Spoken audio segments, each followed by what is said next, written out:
Sports is 98.5, the Sports Hub. Beasley Media Rotation. Essential Sports Hub headline presented by Celsius Energy Drinks. Red Sox finished off their stay in Minnesota with a very easy win, 13-1 over the Twins at Target Field yesterday. Jarren Duran had 3 hits, including a homer and 4 RBIs. The Sox have today off as Major League Baseball gets ready for the trade deadline, and that arrives at 6 p.m. Eastern Time. Late last night, the Sox beat the clock by making a small deal for the bullpen. They acquired 34-year-old lefty reliever Steven Matz from St. Louis for AAA first baseman Blaze Jordan. Matz is going to be a free agent at the end of this season. He had 55 innings pitched in 32 games for the Cardinals. That wasn't the only deal St. Louis made yesterday either. They shipped closer Ryan Helsley to the Mets for 3 minor leaguers. Also, Philadelphia got closer Yohan Duran from Minnesota for starter Mick Abel and a top prospect. And late last night, Seattle got third baseman Eugenio Suarez at his 36 homers from Arizona. As for the Patriots, Mike Vrabel told the media yesterday Christian Gonzalez is not expected to practice at all for the rest of the week. You will remember he suffered an apparent hamstring injury earlier this week. Also, starting center Garrett Bradbury was missing from practice, along with defensive back Carlton Davis and edge rusher Harold Landry. Exhibition game number 1 is a week from tomorrow night at home against the Washington Commanders. And the NFL's preseason begins tonight with the annual Hall of Fame game between the LA Chargers and Detroit. Sports Hub headlines are brought to you by Catches Law. At Catches, they specialize in helping those who have been injured not only from a one-time incident, but from a lifetime of hard work and labor. Does this sound like you? Visit CatchesLaw.com.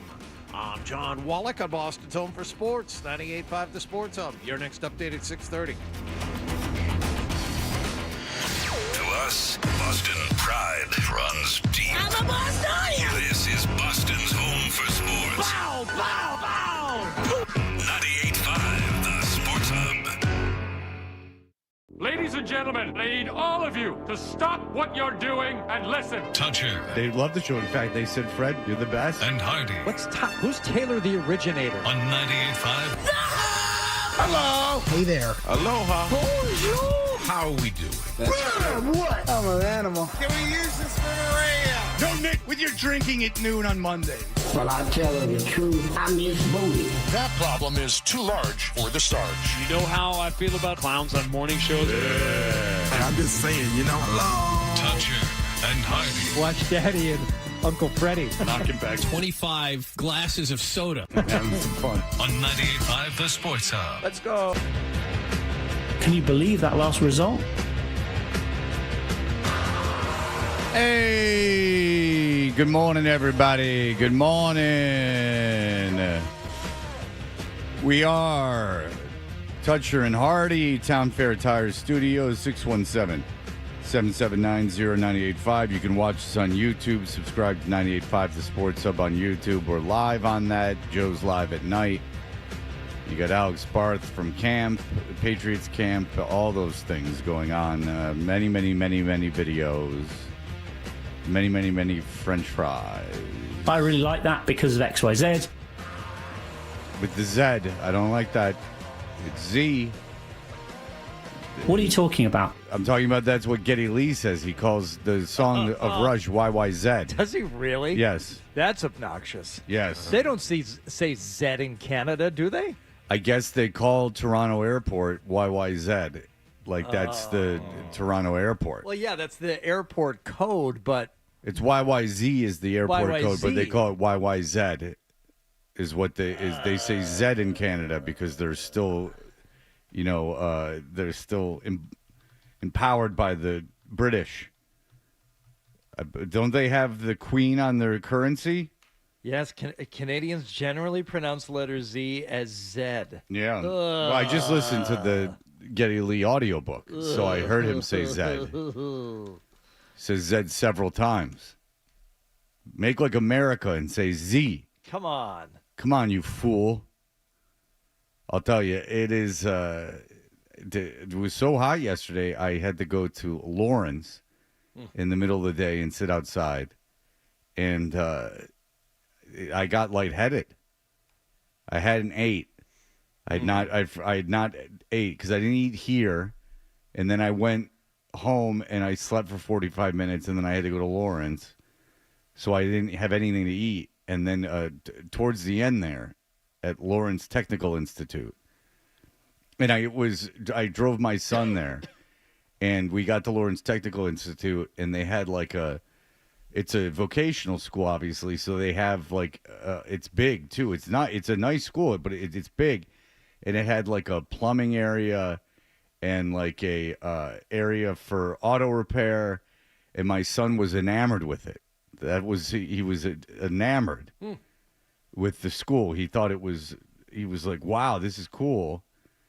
And I'm like, you know what? Maybe this is right for you. Maybe the trades.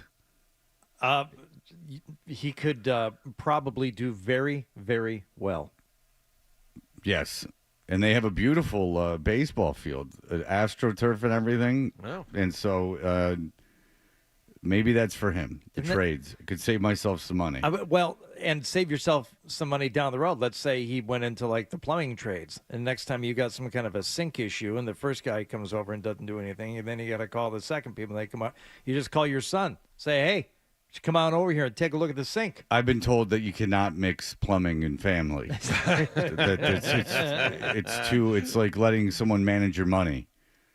You let someone start poking around your pipes, then the intimacy is too much. You need to keep those two things separate. So as much as you'd probably take advantage of that, I would let that slide. I was just going to say, I would think your hope for your boy would be to do that. There was nothing that you would enjoy more. I mean, electrician, plumbing, Yeah. HVAC, automotive, anything. You'd be calling him like every day. Dad, cut it out. That's enough. Well, okay, so you didn't eat until late yesterday because your schedule got thrown. Same thing happened to me with the feeding schedule. Because normally, what do you do when you leave here? You want to eat, you want to nap, and then you want to get on with your day. Is that generally how you? I don't really eat after the show anymore. I'll usually go until about dinner without eating, but yeah, sure. Okay, all right, or it's nap and then eat or something. You Yeah. got to have something. I get home yesterday, and I decide, you know what? Something happened with my mower. I know. Last week, and I got it taken apart to the point where I see what it is. I know what's going on, and I even invested. I went on the YouTube to find out like how to fix it, and you gotta know your own limitations. I'm like, you know what? This looks like an easy fix for a capable person. I'm going to screw this up, and I'm going to end up taking it into the shop anyway. So it happened halfway through cutting my grass last week. I borrowed a neighbor's mower to finish cutting because I couldn't stand having the grass half cut. Yeah. I mean, for obvious reasons. But ever since then, again, this is kind of unlike me. I really haven't done anything. So yesterday I decided now's the day. I'm just gonna take it into this place that I've driven past a million times, and they're a dealer for the type of mower I have, and I'm just gonna take it in there. But I just can't take it in. I got to clean it up first. I don't want them to think that I'm some kind of a jerk who doesn't, clean the under deck of his mower on a regular basis. So how do you clean the underdeck of your mower, Hardy? Well, you get yourself out like a spackling scraper, something that you would use to like smooth over, you know, when you're patching a wall or something. Sure. And you get all that stuff in there, and then you for the really crusted on parts of dry grass, you get a big screwdriver and you get all that, and then you get the blower out and you blow all the like loose grass particles away from it, and then you get that thing looking real nice. You don't want it, John. You don't want it wet because then they know. This jackass just power washed his mower before he brought it in here. This thing must have been a mess. How long did that take you? Like 40 minutes to get it to how I really wanted and get it, loaded up. And so next thing I know, it's like 2:00. I haven't eaten. I haven't slept. And now I'm getting like woozy. I'm like, I don't know whether to sleep or eat or just push on through. How would you have slept, though, with your concern for the mower? Yeah, that's a good question. Very good question. All concerns were alleviated once I dropped that thing off. And he told me, he's like, oh, yeah, it's just your belt here. He goes, but he kind of let me off the hook. I said, as you can see, I already have the cover off and I know what's going on. And I'm sure you sell the belts here, and I could probably do it, but I might screw it up. He's like, well, you know, you got the dual blades underneath. It's a timing thing. If you don't get it timed up just right. I said, yeah, I might end up in here anyway, you know? He's like, yeah, I know. He kind of let me off the hook. So my concern was alleviated. No, I know, but I mean, it's like even if you know your kid's in the best hands with the doctor, I mean, there is that while the operation's going on, there's still, I mean, it's not like you're going to have a meal. Fred, there's a little bit. You know what he said? It might be ready. Take a guess. Later that day. Today. Yeah. Oh, he said it's not as impressive. Probably be ready for. I thought he was going to just get it done right then. It's pretty. It's just a belt issue. It's. I take my belt off, put it right on there. Yeah. It's pretty impressive. What's the guy's name? He's a piece of garbage, if you ask me. What's the guy's name who's fixing it? It saddens me to tell you I don't know. What? We didn't. What the hell? He got my information. I did not. Oh get my his. God! You were chit-chatting away. That's what a pickup happened? thing. That's when you pick it up. Is when you. Oh man! Listen, the breadcrumbs have been left, and it all leads back to them becoming pals. That's a pickup issue. Okay. I blame it on the lack of food and sleep that I did not immediately ask for his name and have a little visit. No, you played it nice. What you do is when you come back to pick it up, if he's there, then you know that it's on. You see? Then you know that, like, we're good to go. Right. If he's not there, then it was never meant to be. Now, does that put a little pressure on the situation? Yes. Yeah. When you show up, is it going to be devastating when he's not there? Of course. But you have to take that chance. Oh, I didn't even think about that. What if he's not there? What if it's some other guy? Maybe you could go, you don't remember the guy's name, but you could go, I dropped it off. The guy yesterday was really nice. Is he around? I just wanted to say thank you. And then I'm sure they get this all the time at the Toro dealer. Where is the Toro dealer? It's in Canton. Oh, how fortunate. Yeah. Oh, it's right there, baby. It's right there. Yeah. I mean, because I thought you were going to say it's like in New Hampshire. Like he wouldn't go 3 towns over to do this. It's not quite to Syracuse. It's Exactly. But it's worth the drive. Exactly. You know what I told him too? I said, you know what? I might as well, because I would appreciate it. Could you guys sharpen up the blades on this while you're in here? He's like, yeah, let me do that. So, yeah, what's it to him? Child's play is what it is. Exactly. That's just like, all right. Like, I mean, you didn't even have to ask me. It's like asking you, can you record us a 5-second erectile dysfunction ad? Oh, yeah. Off the top of the head. Off the top of my head. Yeah, I'll do that. Yeah. Northeastmenshealth.com. There's, yes. Right. Someone else might it's be. It's non-operative. It might be all day coming up with, and oh, you get one of these jabronis in there? Yeah. They don't know they don't know from erectile dysfunction treatments. Right. I get you that 5 seconds. In brevity, that's not a problem when you're as familiar with the subject as I am. I would just be like, boners, northeastmenshealth.com. You got them. Racket. There you go. Benjamin, hello. Ready, baby. Hello, Benjamin. How are you?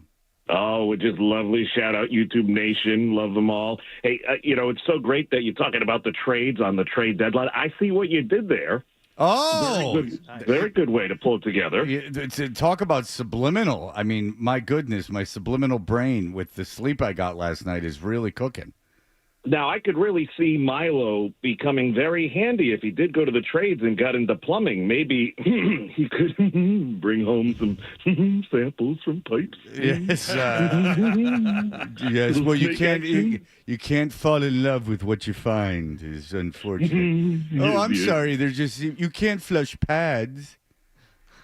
You can't flush used pads. Icky poo. I'll take these home. I'll dispose of them. It seems like someone's time of the month has come. Oh, these adult wipes? Oh, messy. You can't flush them. They're covered in feces. I'll take these as evidence. I'll take them back to my boss. Look, boss. Look what these guys flush. Milo, I told you, it's not part of the class. You don't have to bring any of the things back into the classroom. Oh, dang rules. That rules. This place has got a auto shop. Reminds me of horse racing. So now I'm all thrown off. I didn't have normal sleep or eat schedule yesterday. I'm already thinking about breakfast. I'm not going to make it till the end of the show.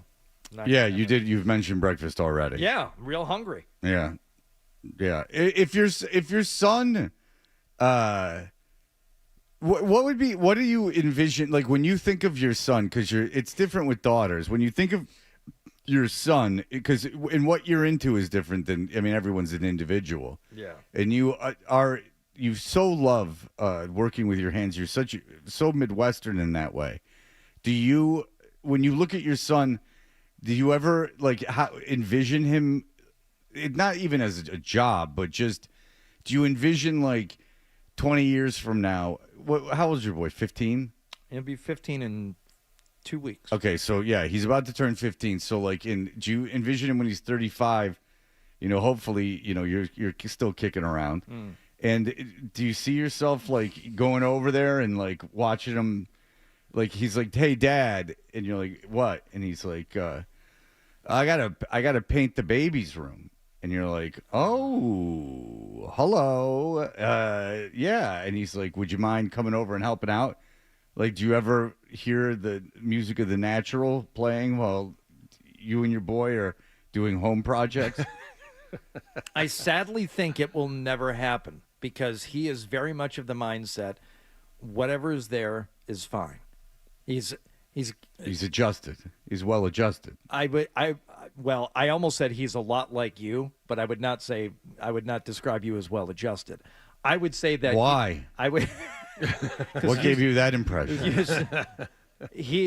I would expect him if he's successful and does very, very well, he could be living in a home like yours and much like yours, have things leaned up against the wall yet to be hung months, even years after move in, because it's fine, not bothering me. Happy to be here. Yeah. Don't need to change anything. Don't need to enhance or modify anything. No, he's fine. He's good with the way it is. Yeah. I have thought of if I should decorate the home, but I don't know if it would give me any joy. My kids' rooms have been decorated. For my daughter's birthday last year, I got her a decorator to come in and decorate her room. So, and my son is fastidious. As much as I say things about, he has this Fonzie-like attic situation happening, a Greg Brady situation, which it looks like a mini Hall of Fame. He has memorabilia tacked to the walls, bats and batting helmets and jerseys. He's done a whole thing. So those two rooms are done. Did he remove the door and just hang beads from the door frame? That's the next step. No, that was when he had a recording contract for that 22 minutes. Oh, Johnny Bravo. Yeah. And that was when he moved into the office. You'll have to remember the beads were the office. It was right. Much younger Greg. That was young Greg. And how did he get that gig? The Johnny Bravo gig? Yeah. Wasn't he delivering plans or something and ran across the producer? Well, I don't know the absolute beginning, but the kicker was he fit the vest. Ah, that's right. Yes. I think, but how the producer found him is what you were talking about. Yeah. And by the end of the show, he realized this was for the birds, that he was just being used as a commodity. But Milo's got his place squared away. Right. So the kids, my point is the kids' rooms are decorated well decorated. And then the basement where me and the kids spend the most time, I don't spend time with guests there, but in the because I was told one time by a guest, it's weird that you're taking me to the basement. So I went, oh, okay. Maybe that tracks, so let's just stay in the living room because I do have a living room. And so the basement is decorated, but the living room, I have pictures up on the wall in the living room and a TV hung. Pictures of what? Feces, stuff that came out of me. And then, but my room is really not decorated at all. I got a king-size bed because that was an instruction from a guest too. Why don't you have a king-size bed? And so I said, well, that makes sense. And then, and so I have a king-size bed, but I don't really have much hanging on the walls. And I have a bureau from the thing is, I didn't take anything from my old house. Yeah. I've been in this house for 3 years. So I have thought, maybe I should But what do you buy? Like, I don't want to go to Home Goods and like buy Knickknacks. generic paintings and stuff. Like, to put stuff on the wall? No. Yeah. So like, it's like if I always have this vision that like I would be like dabble in like purchasing art. Obviously, I don't have the finances to purchase like great works of art. But if there was like an artist I liked, you know, like not someone who's famous or anything, but an artist I like, or if I looked at some painting that I liked, that I would pick it up, or a photograph I liked, I'd pick it up. But I'm never in those situations because, strangely, Hoover, Alabama, and Sanford, Florida, not artist colonies, and you know, so I don't come across it very often. I don't like folk art, so that eliminates every housewife. Well, why don't you do like spins on classic paintings? You know, like Hopper's Nighthawks with the people sitting in the diner. Poppers? No, what? Amyl nitrate? Oh yeah, the people sitting at the diners, but they're dogs. But no. One's Marilyn Monroe, one's Elvis Presley. Now that's classy, you know, because it's a classic painting, but it's your style, you know, put in there. Yeah, I don't know if you've ever seen that, but I have. It's very classy. It's like Humphrey Bogart and Marilyn Monroe. Yes. So you do know fine art. Yeah, I'm waiting for a Holiday Inn to close so I can just swoop in and get all the art from that, or I can get just a photograph of the city and put it up. That's long, narrow vertically and long horizontally. And it just says Boston, and it's a black and white photo because I want to go to Newport or Kennebunkport and immediately walk into any store and buy that for $500. I think it'd be fun to like decorate your living room like an Applebee's or something with you just prowl the antique shops and garage sales and you get all the kitschy old stuff you can find. Okay, old school Chili's. I worked at a Chili's when I first got out of college, and you know, you're doing a lunch shift where no one's come in, and you start to investigate the walls. Yeah. It's like, how do they? Because it's all corporate. I mean, it's not like the owner of the franchise like hung stuff up. They used to have people that it was their job to like go to garage sales and estate sales and flea markets and all this stuff to find. No, not even as a joke. No, not that song. And not this early. Buy that stuff in bulk and then ship it off to various locations. Now I'm sure they just do it all online. No, I think they've changed the whole way of doing it. I don't think they do that anymore. I went to a Chili's actually when we landed in Florida, but I didn't really look around. But if you ever wanted to like get really confused, because when you walk into a Chili's, it's not like you're like really looking at this stuff. But if you're doing like a lunch shift and you decide to like go around and like really look at how random every piece is and how nothing tracks and it looks awful, like that was. It like it's almost like taking acid. That's like what I see. That's what I see for your main living space. Yeah. Like oddities. Like a real fun spot that requires it's a conversation starter. Exactly right. Oh, look at that! It's an old Pez dispenser sign and an old Sunoco pump, and they're right next to each other. Where'd you get those? Yeah, That's how it starts. A shell of a jukebox. Yeah. All right. Very good. The trade deadline, and John said it when I walked in. I actually know the player that the Red Sox got, so it's very exciting for me. I can go on and on and on and on and on about it and act like a big expert because I've seen this man pitch on several occasions. In person. Hello. All right, so we will have that for you coming right up. You're listening to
right and never wrong. Right here.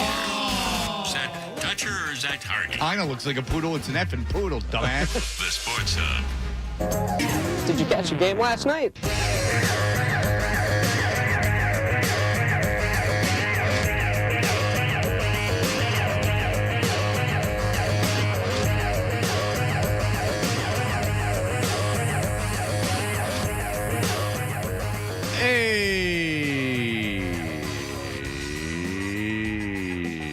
We are Toucher and Hardy. Hardy, what happened last evening? The rubber. Oh, by the way, it's brought to you by Leonard Hair Transplant Associates, where your hair doesn't have to be a game of what happened. So change your lettuce and change your life with Dr. Matthew Lepresti at 1-800-GET-HAIR. Rubber match between the Red Sox and the Twins last night after the Sox dropped game 1, came back in game 2, and boy, did they pour it on last night. Swing and a drive here by Story. Sock back to the wall. And that ball's I got a out story for you. It's about the white circle that went see you. Yesterday afternoon. I went to turn the game on. I'm like, whoops, I forgot early one. Sock back to the wall. You were too busy with that lawnmower. Well, it's the thing's not going to haul itself over to the dealership. Back to the wall. And that ball's out of here. It got out on a line shot. Trevor Story has put the Red Sox in front. That was 2 seconds airborne and out of here. And Story, for the second consecutive game, blasts away, and the Red Sox have the lead, and that'll be number 17. Ooh. Woo! Woo! That was a line drive that was a little high. Got over the wall. Woo! All right. Woo! Not to be outdone, Jarren Duran on the eve of the trade deadline. They'll swing in a high fly ball right field, backing up Wallner. He's turning around. That baby's gone. Ooh, he's hungry like the wolf. Look in the mirror and say your name twice.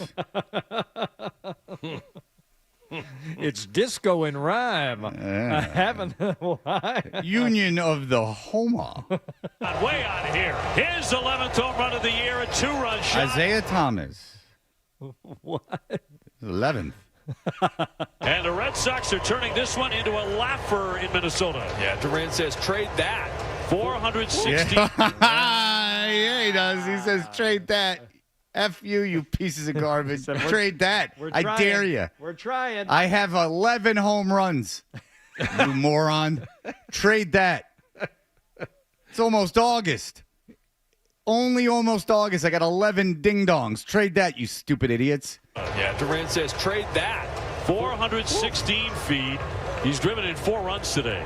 First pitch cutter right down the middle. That's what you're supposed to do with it. My goodness gracious. All right. My goodness gracious. Usually, 415 feet. What Major League Baseball player can hit a ball 415 feet? Sweet Jesus. Pretty much all of them. That's a home run to center field. Wow. And the Twins, very motivated in that game, knowing that they could be gone at any point during the contest. There's just some guy lingering by the dugout to tell them one by one when they've been traded. So, good. That's a game you got to win in Minnesota on the eve of the trade deadline when Minnesota's losing player after player after player. Trevor Story with a homer, Jarren Duran with a homer. Who else? Swinging a high drive, sock to left center field. Romy jumped all over this baby. Huh? Baby Sox. Left center field, Romy jumped all over this baby, and that ball is into the bullpen for a 3-run homer. Red Sox in a complete runaway today. This one coming off Cody Clemens. Traveled 410 feet. Malibu Express. Yeah. They brought on Rogers Kidd, who's an infielder, to pitch in the 9th. God. That made it 12-1. Sox would go on to win that one yesterday, 13-1. And after the game, Jarren Duran talking about that trade deadline. We put our names out there, and it's just up to the front office to do what they do, and whatever they do, we're gonna back them up. It's just if they add, they add. If not, then it's okay. We have a pretty good group, and we trust everybody we got. Okay, but then they might subtract a little bit too. That's what they did the last time they made a trade. They just subtracted. Yeah, they didn't really add anything. Not really, no. So There's been one deal so far. The Mariners getting Eugenio Suarez. There have been a few. There have been a few of note, including one for the Minnesota Twins. Yes. Well, the Twins have made several deals yesterday, but yes. Yeah, Suarez was the one because he was in Seattle before. Suarez was in Seattle before. He has had 36 home runs for Arizona this year, and that makes Seattle dangerous because they have the AL MVP already in the middle of that lineup in Cal Raleigh. So to have pair those two together is somewhat dangerous. That's a team you could very well face in a one-game wild card situation. And Seattle also got Naylor, and Seattle's been the most active, it seems, in terms of offense. They already had very good starting pitching, and now they've added a lineup to go with it. So they are a team that has definitely improved. Mm-hmm. Yes, indeed. So there was that yesterday. Also, not a scary moment, but kind of an odd moment as Shohei Ohtani was supposed to go 4 innings for the first time this year. And instead, he ended up leaving the game with cramps, which he blamed on the weather. Okay. And the humidity. So maybe it was sympathy pains, as if you were talking about yesterday, about male menopause or male menstrual cycles. Supposed to go 4 innings against the Reds. Didn't record an out in the fourth. No, he threw 6 straight balls. Yep, and then he had cramping in his hip. Yeah, which he said he just tried to work around it. Was able to do it up until the third, and it didn't quite work out in the fourth. Right. And Dave, I guess he had told Dave Roberts ahead of time that sometimes he cramps up in the humidity with the heat in the hip, and he's like, okay, all right, well, this is. I mean, still fantastic. He'll be fine, but it's not quite the can't miss baseball that I was expecting to watch when Ohtani made it back out of the mound. Yes. Right. Agreed. And John, the Red Sox made a trade. Red Sox made a small trade late last night. They acquired left-handed reliever Steven Matz from St. Louis. Matz, fans may or may not remember, was a pretty good starter with the Mets. Signed a 4-year, $44 million contract, was moved over to St. Louis, and was pretty much sent to the bullpen the last couple of years, right? Well, St. Louis traded for him. He was a trade deadline deal, and they moved him in as a starter. He was good when they got him. They extended him 4 years. He was a terrible, terrible starter. He had injuries, but as a left-hander out of the bullpen with an expiring contract, he's good. He's very good against left-handers. He's very hard to hit. Left-handers really can't hit him, and he's been good. He's an inning guy. He can't go multiple innings. I wouldn't suggest it. Okay. I would suggest using him as if you have a couple lefties in a row or you want to switch someone around, that's when I would use Steven Matz. Only situationally would you use him as an opener? Yeah, if that's the way when Crochet is going to come in, you put Crochet in about the second inning. Yep. He wants to start. Ultimately, in my mind, I still would like to start some games in the big leagues. That's definitely a goal. I feel like I can still do that. I'm happy to do what they need me to do here in those roles. Knowing that I can do both now is definitely, something, be able to go back to backs and go multiple innings out of the bullpen. But, learning that this year. But I think, ultimately, starting is really kind of where my heart is. So 32 games, 55 innings in St. Louis, and you really didn't give up much for him. You gave up AAA first baseman Blaze Jordan, who is fine, good fielder. Came up as a third baseman. They moved him over to first in the last couple of years. Doesn't commit a lot of errors. Also makes a lot of contact, but doesn't hit a lot of home runs. About a 300 hitter. I think he had 6 homers in 44 AAA games this year. So he's fine, not great.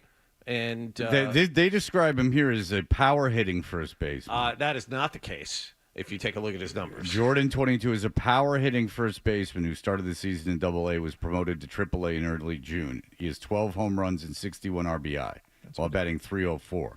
Mm-hmm. And once he got to AAA, 6 homers in 44 games. So is that a power hitter? That's not terrible. No, I'm not saying he's. I mean, he's not devoid of power. Slap and contact. What I'm saying, if you hear power hitting first baseman, you think this guy's good for 30 home runs a season. I also am not using a 44-game litmus, but fair enough. Yeah. You didn't give up a lot. Jordan wasn't going to be called up, to make an impact on this team. They drafted him when he was 17. He just got to AAA this year. So again, not a 24 home run pace in AAA. If he played 162 games, it's about a 24 home run pace. 44. Yeah. 20 so that's, homers. Yeah. Yeah. So, I mean, yeah, he's not. You're describing him wrong, stupid. Okay. I mean, I'm doing the math in my head, and I'm like, that's not so bad. He's just pushing. 6 home runs in 44 games. It's not acting like he's Tony Gwynn. I'm not saying he's Tony Gwynn. What I'm saying is he doesn't live up to the power moniker. That's all. Yeah, you That's just keep all pushing back against the facts. Fred already read you the factual statement that he's a power-hitting first baseman. This is all my bad. I'm so sorry, Fred. Clearly, I'm wrong. I'm reading an article written by ESPN. It doesn't even have AI. It's obviously AI. Which is never wrong. No. Never wrong. No. So, in the end, you traded a marginal prospect for a situational left-handed reliever. Yes. That's all. Yes. And Matz is good. So, is going to change your season dramatically? No. But, I mean, if you're in the postseason and you can bring Matz in for an inning, yes, there's nothing wrong with that. And in a broader sense, this is a decent first step. Hopefully, they do something else today to help the roster. Again, the teams around you are adding. The Yankees have already added a couple of guys. Seattle just added a big bat there right behind you in the standings. So you need more if you're going to compete. Other teams around. We said it yesterday. The American League's wide open, so it would behoove you to go get somebody to help you, specifically to help your rotation. Well, that's what. Apparently they're looking. According to all reports, they are solidly looking at pitching help. That is what they are been active working the phones about is pitching help. And if I'm a Red Sox fan, Steven Matz is great. There you go. You got some bullpen help. He'll definitely pitch for you. He'd pitch in the postseason. These are all things that are positives. Is he the greatest player out there? No. But he's still figuring things out. Yeah, I think I've learned a lot this year about that. About just the way to take care of my body, the way.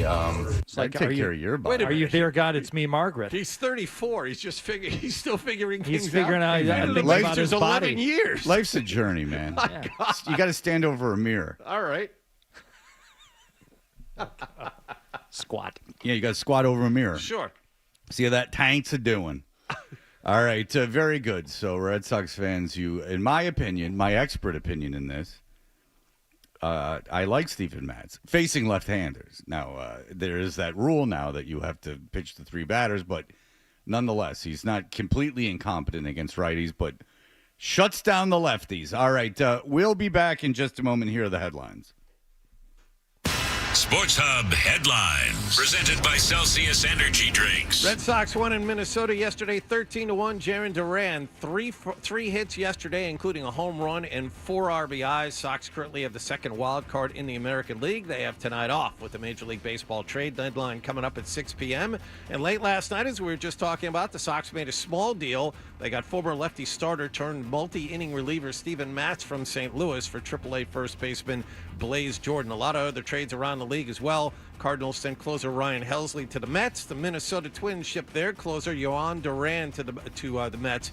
And Seattle got the top power bat on the market, third baseman Eugenio Suarez from Arizona. And the Patriots are missing Christian Gonzalez, Carlton Davis, Harold Landry, and starting center Garrett Bradbury at practice yesterday. Gonzalez not expected to practice the rest of the week with his sore hamstring. The team will go again today at 10 a.m. Sports Hub headlines are brought to you by Eastern Massachusetts' leader in drain cleaning and pipelining, Drains by James. Slow drain, clogged drain. You need to contact Drains by James today at drainsbyjames.com. I'm John Wallach on Boston's Home for Sports, 98.5 The Sports Hub. Your next update at 7 o'clock.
And hear more of Toucher and Hardy That's what I want on my tombstone. on the Sports Hub.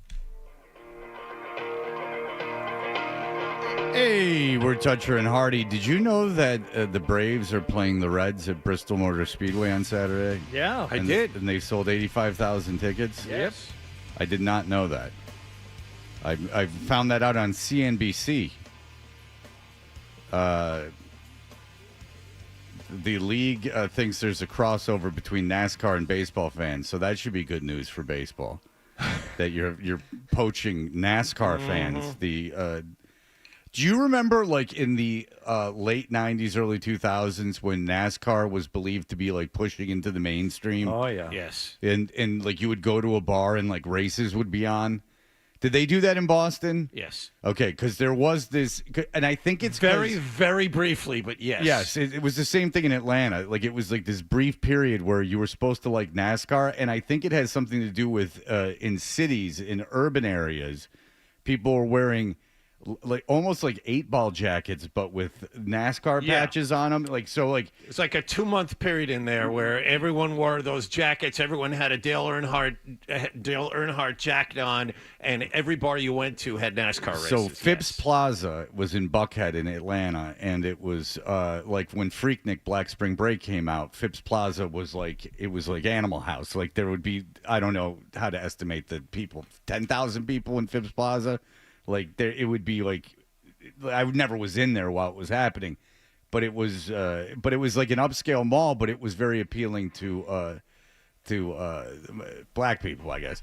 And so they would have these $5,000 like leather like Tide jackets, like that just was the Tide car, and it would have, they were yellow with the Tide, and then you would see lots of people walking around with these leather jackets on. The way I remember it, it was the Earnhardt, and it was Jeff Gordon was big back then. The Rainbow Warrior jackets. Those were the two. My dad gave me a funny car when I was 12 years old. I beat Jeff Gordon too. He born with spoon in his mouth.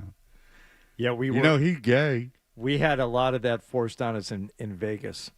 They were, because they had a race there, and you know, the stuff that gets sent to the radio station. It's like, hey, NASCAR, this is the next big thing. You know, you gotta get into this. You got to embrace this, and you got to be into it. And we're like, for the locals, there were people who went, but you know, for the actual audience, it didn't really matter to us because it was people coming in from out of town. There was people making, you know, their trip to Vegas to go to the race. And I understand there are NASCAR fans, but how do you like get people excited about it, and especially in the format we're doing now? It's like, how do you talk about it? Well, I did when I was at AM 1170 Mountains Lake Radio. I did NASCAR qualifying. I would play the NASCAR qualifying, and that would be my suggestion if you want to grow the brand. Yes, is to hear people singly in singular cars going around the track. And hearing that described is something else. I told you, I think we had this conversation before. I was there to run the Daytona 500. They had a reporter on radio. They had a reporter at every turn. Yeah. They would call every turn as the cars went around. Right, and then you could hear the pit crew, and you could hear the chief, and all those things. Yeah. If I cared anything about it, I think it'd be pretty cool because you get the radios and you listen in on whatever channel you want. Right. When you go to NASCAR, what they'll do is they will either you can purchase or you can bring your own, like, I don't know if it's a shortwave radio or like a CB situation. I don't know what it is. But they give you a list. I've seen this in an ASMR video. Relaxing ASMR, you know him. Guy who blew your mind by putting the ink in the water. Oh, yeah, the ink guy. Yeah, you know what I'm saying? That guy. He's a NASCAR guy. Don't worry about it. But he has a video where he has all the codes for the various radios. This seems like incredibly antiquated that you could find some kind of app that would do it and you could just press a button. But he's manually putting these radio codes into his shortwave radio, wherever the hell he's using. It looks like a CB almost. And yeah, so you can punch around and hear the various pit crews. And imagine some saucy language too. I mean, I went to one race. I'm not going to just completely dismiss it, but you got to get there so early, and you got to, it's quite a quite a thing to get into the race. And then once we were there for like an hour, there's like people, cyclopses and stuff. So they don't have any peripheral vision, so you're bumping into everyone. But after about an hour, like, okay, I get it. No, it's incredibly boring. I mean, it's really incredibly boring. It's fascinating to me that anyone could watch that. It's awful. Now, Lockhart had good stories because I guess his uncle would go and they'd wheel this big cooler in, and inevitably his uncle would be required to be in the cooler and be dragged out when it's over. Because, I mean, I would imagine you have to get insanely loaded to even stand that for that long in the heat, just watching stuff go around in a circle. I mean, it's boring. Very boring. Even the video game NASCAR was boring. It was, I can't describe how boring it was. It was just sitting there, and you would drift to save gas. It was basically a lesson in economics. But if that's what you like, cars, things going fast, the noise, I would say you're an idiot. You have a head injury. How about this? No more boring than if you're not a football fan and going to an NFL game. Well, you could say that about anything, but at least in the NFL, there's a chance that someone's going to get their head taken off, or there's a chance someone's going to burst free for like 80 yards. Now, but it's mostly stuff not happening. Sure, absolutely, but there is a chance of something explosive happening. In NASCAR, I would say, unless you are like completely tuned in, like there's no way a car is going from 30th to 1st in one lap. You know what I'm saying? Like that doesn't happen. Now there could be an accident, but are you really rooting for accidents?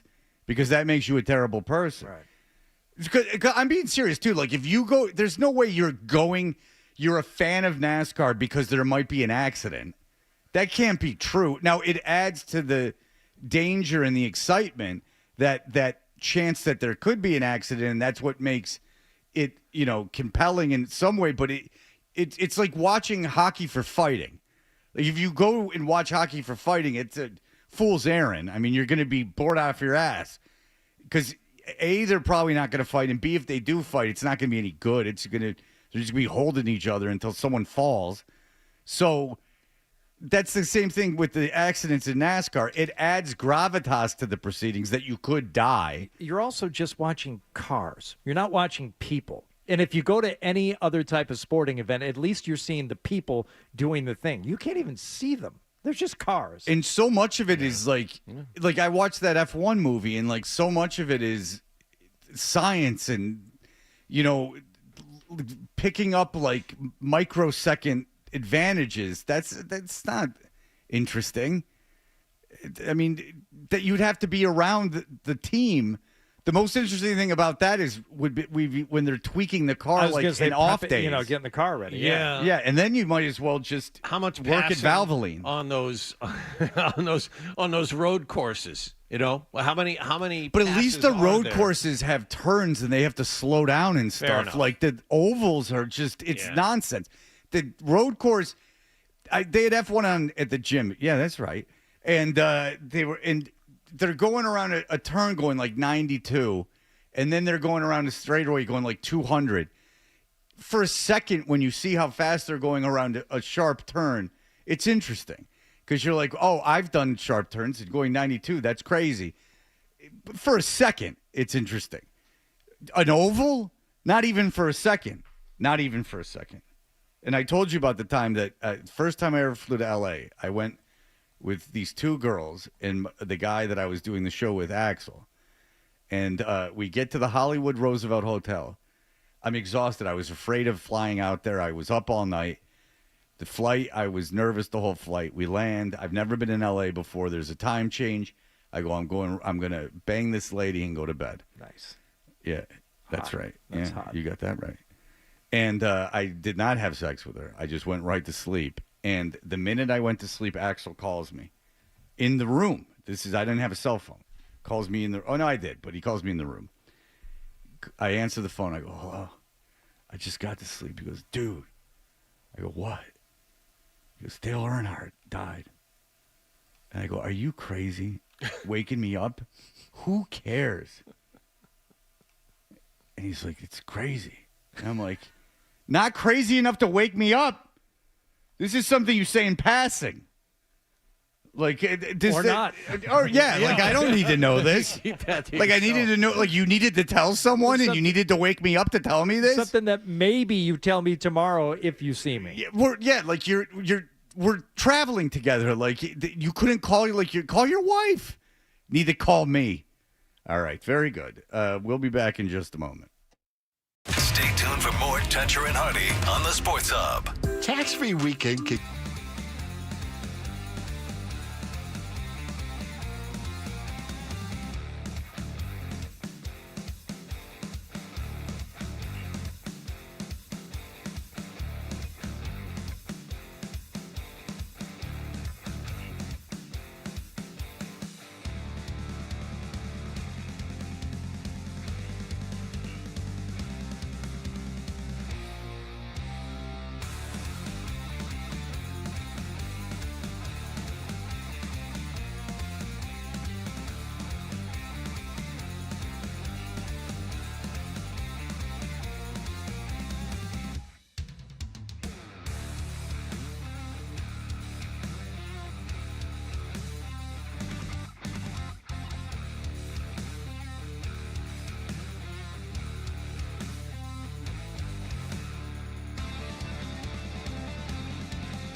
Sports Hub, Paisley Media Group Station. Essential Sports Hub headline presented by Celsius Energy Drinks. Red Sox wrapped up a 3-game series in Minnesota yesterday with a second consecutive win, 13-1 over the Twins at Target Field. The Sox brand new 3-hitter Jarren Duran led the offense again with a homer and 4 RBIs. Honestly, all fun and games, but we just came out here, we took care of business, and we had fun doing it. Like doing the airplane thing is awesome. Just something else to loosen the boys up and make us have fun. Romy Gonzalez added a 3-run homer to the win. The Major League Baseball trade deadline arrives at 6 p.m. tonight. Sox are one of many teams that have today off. They'll be back home to play Houston tomorrow evening. They did make a deal late last night, sending AAA first baseman Blaze Jordan to St. Louis in exchange for lefty reliever Steven Matz. He's 34 years old, was moved to the bullpen last season. He'll be a free agent after this season is over. The Cardinals also traded closer Ryan Helsley to the Mets for 3 minor leaguers. Not to be left out, Philadelphia got their much-needed closer Yohan Duran from Minnesota, and Seattle acquired third baseman Eugenio Suarez from Arizona. Celtics are missing Christian Gonzalez, Carlton Davis, Harold Landry, and starting center Garrett Bradbury, among others, at their training camp practice yesterday in Foxborough. Mike Vrabel told the media Gonzalez is not expected to be out there at all for the rest of the week after injuring his hamstring. And the NFL's annual Hall of Fame game will take place tonight in Canton, Ohio. The LA Chargers face Detroit. Chargers legend Antonio Gates is a member of this year's Hall of Fame class, along with Eric Allen, Jared Allen, and Sterling Sharp. Sports Hub headlines are brought to you by the McGovern Automotive Group. McGovern or 98.5 The Sports Hub are giving away a brand new Ford F-150. For more info on how to enter, follow 98.5 The Sports Hub and McGovern Auto Group on Instagram. Complete rules and details at 98.5thesportshub.com. I'm John Wallach on Boston's Home for Sports, 98.5 The Sports Hub. Your next update at 7:30. Get the app. There's the potential there for big stuff. 98.5 The Sports Hub app. Get the app. Is elongating? Weekday mornings. Here goes Hardy. Toucher and Hardy. I no longer love things. Let's go. Let's ride. 98.5. Let's roll the dice. The Sports Hub.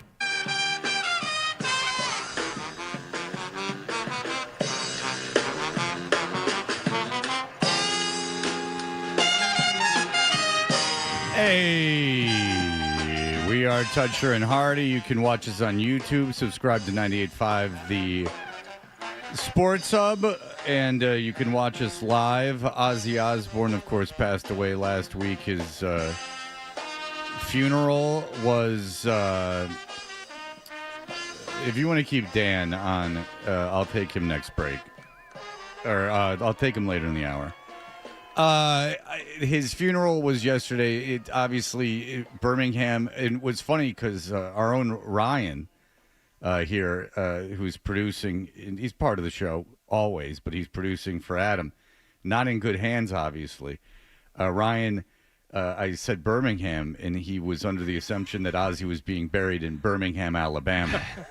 Well, he was so confused as to why there was footage like early yesterday morning of Sharon Osbourne crying, during the funeral procession. He's like, yeah, she's already crying. They're already burying him early this morning. Yeah, because I said it was in Birmingham, and he just then thought, of course, of the lineage of Black Sabbath and their Southern rock roots. Well, you were they're 5 hours ahead, and I was like, I thought Alabama was in Eastern Standard. Yeah, you're an idiot. The point tracks, Ryan. We understand why. You thought it was... And it's Eastern Daylight anyway. It's not even Standard Time right now, dum-dum. And so the thing is that Good Ryan dropping, is such a xenophobe that he doesn't even know that Birmingham exists in the UK. But here we are. Obviously in England. And so that was, and it's sad that Ozzy died, and it's the thing that's just from a personal level is that the next round is going to be these are the boomers that are dying of old age. And it is cool that Ozzy, I guess Geezer Butler, who was the bassist for Black Sabbath, Ozzy did this last show. It was this big thing he did in Birmingham. He did a signing after that, too. Did he really? The last thing he ever did was a signing. Jesus. So he did not look good sitting. Did not move. I'm amazed he was able to get out of that chair. But it's better. But you're making it sound bad. I actually look at it as a positive. So Geezer Butler, when they put this show together and Ozzy came in to rehearse, was like, there's no way we're going to be able to do this. He said it openly before the show. He's like, there's no way I don't think we're going to be able to do this. And it shows like the will of the spirit that Ozzy, he sang well he sat in a throne, but he sang well. I mean, the guy was going to die 2 weeks later. I mean, he sat there, he sang really well. He smiled, he was having a good time. And then after that, after the signing, he felt like, okay, now I can go, which to me is exactly the way you'd want it, right? Like you have that thing you want to do, you do it, and then you say, all right, now I can go. That gives us a little bit of control. That doesn't make anyone feel better about the idea of dying, that you have a tiny bit of control over like the day that you die. If you're dying of something that's like a long-term thing, that's nice to me. Yes. That if you wanted to see your kids or something one last time and they were out of town, that they would come back, that you could hang on to that. That happened to my grandfather. Same thing. My father brought me over to he was 90 years old and in bad health. And he was suffering from Alzheimer's, so he was in and out. But it was one of those deals where he was fading. We could all see that, so we all went to visit him one last time. And as a grandson, I said goodbye to him, and he died 48 hours later. Yeah. So, I mean, I have that experience. I know what you're talking about. Yeah, when my ex-wife and I saw my grandfather while he was dying, had grown up like extraordinarily Catholic, and he said to us, it's a horrible thing facing your own death. So I have that going for me. And he was like a happy guy.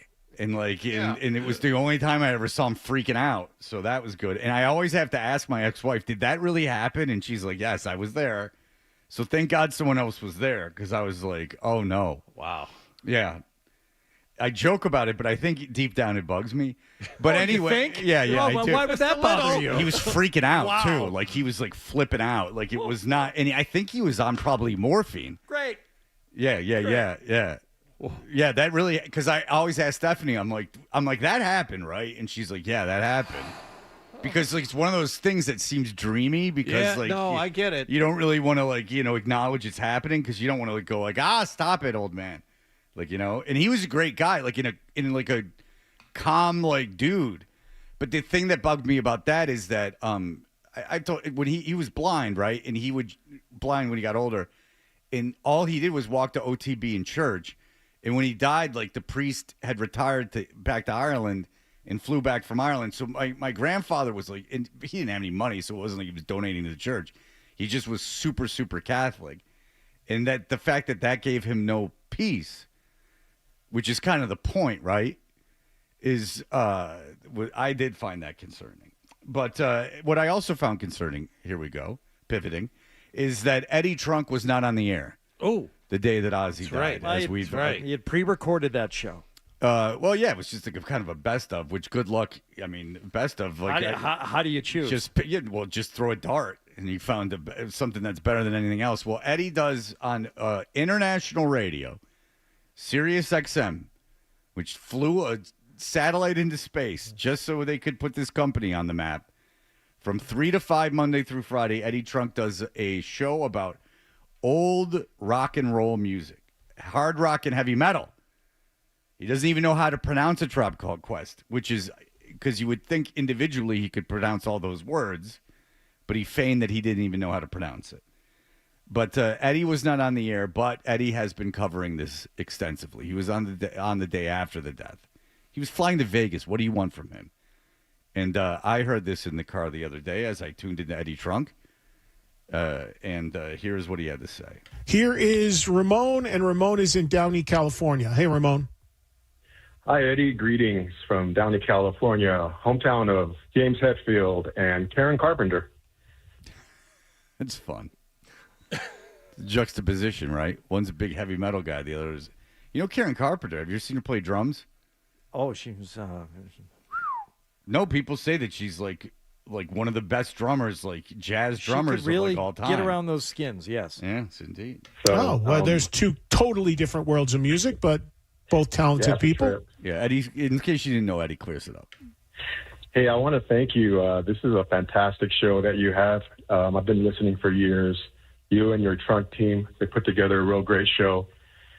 And so thank you. Last week when the news broke that Ozzy died, I'm like, oh, and so I tune on my phone to the Sirius app. And, no dice, you were doing a mail show. That's fine. That's great. So I tuned over to Ozzy Boneyard. Jose Mangan did a great job, but I still felt unfulfilled. I'm like, what do we do? I need to talk to my people, break bread, have a beer, talk about Ozzy, part of the fabric of my childhood. But Ozzy always invited the heavy hitters, the young tigers coming up, like Motley or Jovi or Metallica in my case. And Metallica shredded. They were just fantastic. Cliff Burton's last tour. And it was a great time to be a music fan. So, yeah, I mean, no doubt. Long Beach Arena. Yeah. Well, Ramon, I gotta run. Thank you, man. I gotta let you go because I got a ton of calls, but I appreciate you hanging in there so long to get on the air, and thank you for your thoughts and thanks for sharing. And look, I appreciate so many people who have, like Ramon and others, who have said to me the minute they heard about the news of Ozzy, they were looking for me and they were wanting to hear from me and all that. As I said countless times, so bummed because the timing could not have been worse for me. Again, nobody could have expected that was going to happen. And to be getting on an airplane when that news broke and not be able to be on the air right in that moment sucked. But we more than, I think, made up for it the next day on Wednesday, exactly a week ago, when we did an extended 3-hour show and had those guests calling in, Lita Ford, Brad Gillis, etc. Yeah. Lita Ford. Yeah, Brad Gillis, stupid. Brad Gillis called in. Night Ranger, Brad Gillis. Okay. You're going to blow that off. Who called into this show? Nobody. Way to go, Ryan. You couldn't get us Brad Gillis. He was out there floating around. Brad Gillis was there. He played with Ozzy, if I'm not mistaken, for at least a minute. He's no Jakey Lee, but let's go. That's all on the app if you missed it. Yeah, I mean, look, if you miss Brad Gillis, okay, here's a second chance. Don't get used to it. Life very rarely gives you second chances. What's Lita Ford doing these days? Just being old, being poor, and I'm not making it up. She made some bad financial moves. No. Don't worry about it. And we, ever since, continued to do Ozzy stuff, including yesterday with the Sabbath Ozzy Top 5 and all of that. So yeah, Eddie did a top five Ozzy albums. Anything. Sabbath solo, you go. And then they kept track of it. They figured out halfway through to keep track of it. That's what Eddie said to do. And still today, obviously taking your calls. And as I said when it happened, this is of the magnitude that people are going to be calling in for a long time, I think, with their remembrances. And that's totally cool. I want this to be an outlet for that. Let's be honest. Mainstream media moved on from it. I was looking 6 hours after it happened, on to the next thing. Yeah, lamestream media. Yeah. Are they still doing Ozzy bits, Ozzy segments? Are they still taking calls as the world mourns? No. Lamestream media is off after the new doodad and chasing whatever garbage they're after. Talking about international affairs. Started talking about Hulk Hogan. Who cares? Yeah, one death, okay? For a long time, I think, with their remembrances, and that's totally cool. I want this to be an outlet for that. Let's be honest. Mainstream media moved on from it 6 hours after it happened, on to the next thing. And Eddie is such a force in the face of the mainstream. He's a beacon in the sea of mainstream, what they want you to hear about. Eddie keeps it 100. They'll do this for the next 6 years. He hasn't left the air. Yeah, since he returned. He got off that plane, went on the air. He hasn't stopped. Yeah, he's been doing it from Al's. He's doing a big broadcast. But, here, that's not us. And this is going to be something that's obviously going to resonate for a long time. Forever. Or at least until someone from Trickster dies. And then you have to move on. Because then Brad Gillis will have to talk about that. Imagine if Brad Gillis dies. No. While he's phoning in. Then you'd have to get a member of Brad Gillis's family. Now, Eddie was not at Ozzy's funeral. But Eddie knows how they work. I'll explain. Who replaced Ozzy in Black Sabbath? Ronnie James Dio. Ronnie James Dio buried in L.A. Now, Eddie was speculating, sure, there's this thing in Birmingham, but if it's anything like Ronnie's funeral, the night before, there's something for the insiders. Right. Eddie hosted it. Don't worry. Don't ask. Okay? It was great. Rainbow afterwards. Shut it down. Private affair. The Rainbow Room. Again, don't ask. Don't ask. But it was nice. Dio, Sabbath, Rainbow. Next day, all the jabronis can come out and pay their respects. Eddie Trunk did not host that. But Eddie Trunk the night before for the private at Ronnie James Dio ceremony, he was there hosting it. So he speculated what he couldn't tell you. He was not in Birmingham, right? Because they gave him very little window to work with. They announced this like the day before. But if it was anything like the singer that was after him in Black Sabbath, there was a private affair the night before. Brad Gillis, was he there? He didn't spill the beans. Brad Gillis, I looked him up. He was with Ozzy for less than a year. Less than a year. But he was there. Yes, he was. He was there, and Brad Gillis. I'll hear him talk about anything. I want to hear him talk about Israel. I want to hear him talk about the stock market, Fed rates. I want to hear Brad Gillis, his thoughts on anything I'd listen to, and Lita Ford's for that matter. She was in the Runaways with Joan Jett. So if you are scrambling since the death of Ozzy Osbourne and you need an outlet, you can call up and tell Eddie how you saw Ozzy and Metallica opened up. And it was Cliff Burton's last tour at the Long Beach Civic Center. That's the whole show. And he was there. Not the entire show. Pretty much. But the day before he remembered Ozzy, you would call in and you would give your top 5 Ozzy albums. Now, would they play Ozzy and the songs off those albums or tell you any of the songs? No, because you are to know these like the back of your hand. Did you know Sympathy for the Devil, Hardy, was a radio broadcast? No, that's where the title came from. And, he did a run of dates at a club in New York City that had moved from Harlem to the Lower East Side. And they brought in young Eddie Trunk was amazed that they were playing Ozzy live on the radio, the whole show. And then they turned that into an album. And a guy liked that album. It was in his top 5. And Eddie was a little confused because it's Sabbath covers. But the guy liked the production. Sure. It's one of his favorite live albums. Speak of the Devil. Gotcha. You understand? Yeah. Where are you during this whole thing? Where are you while the mainstream media moves on to their next doodad or gadget or silly thing? Guilty as charged. I moved on, too. I don't even think you mentioned Ozzy one time this morning until I brought him up. Hopefully Evan Lazar has some thoughts on Ozzy as he will join us. If he doesn't, then he'll be hung up on. All right, we'll be back in just a moment. More.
a golden ticket I've gotten.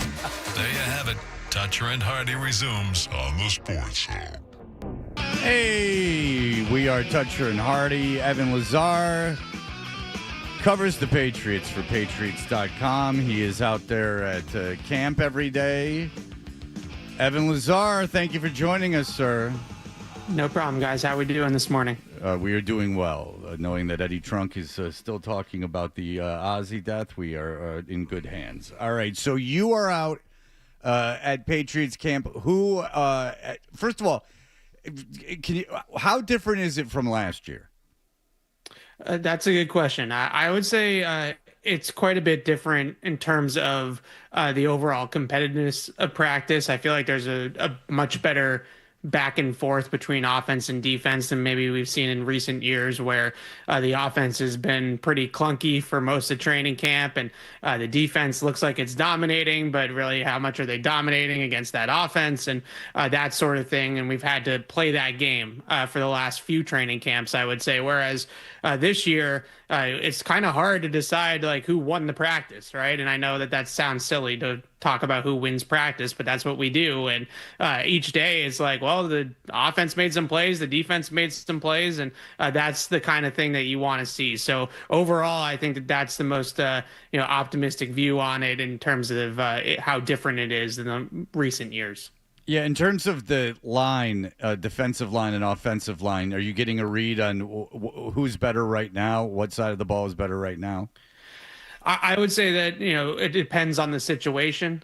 When it comes to run blocking or the running game, I would give the edge to the offensive line right now. And I'm really optimistic about that group as a run blocking unit. On the right side, you have Onwenu and Moses are two big guys that can move bodies and get on double teams and run downhill at you. And then the left side, as it is right now, Will Campbell and Jared Wilson, two rookies, highly athletic players. So you have an athletic left side, you have a road grading right side of the line, and you have a smaller defensive line, which is a storyline, if you want to go glass half empty, that I'm sort of monitoring here for the defense. They got lighter, they got more aggressive, they want to get up the field, they want to come off the ball quickly, but all those things are all well and good, but how do they stop the run? When it's the fourth quarter and a team's trying to close them out, can they get off the field and stop the run game of the opponent is going to be a question that we all have here moving forward, I think. That, to me, Evan, that's the biggest story of camp, is that you're going to have two rookies on the left side of the line for a team that's supposed to be significantly better this year.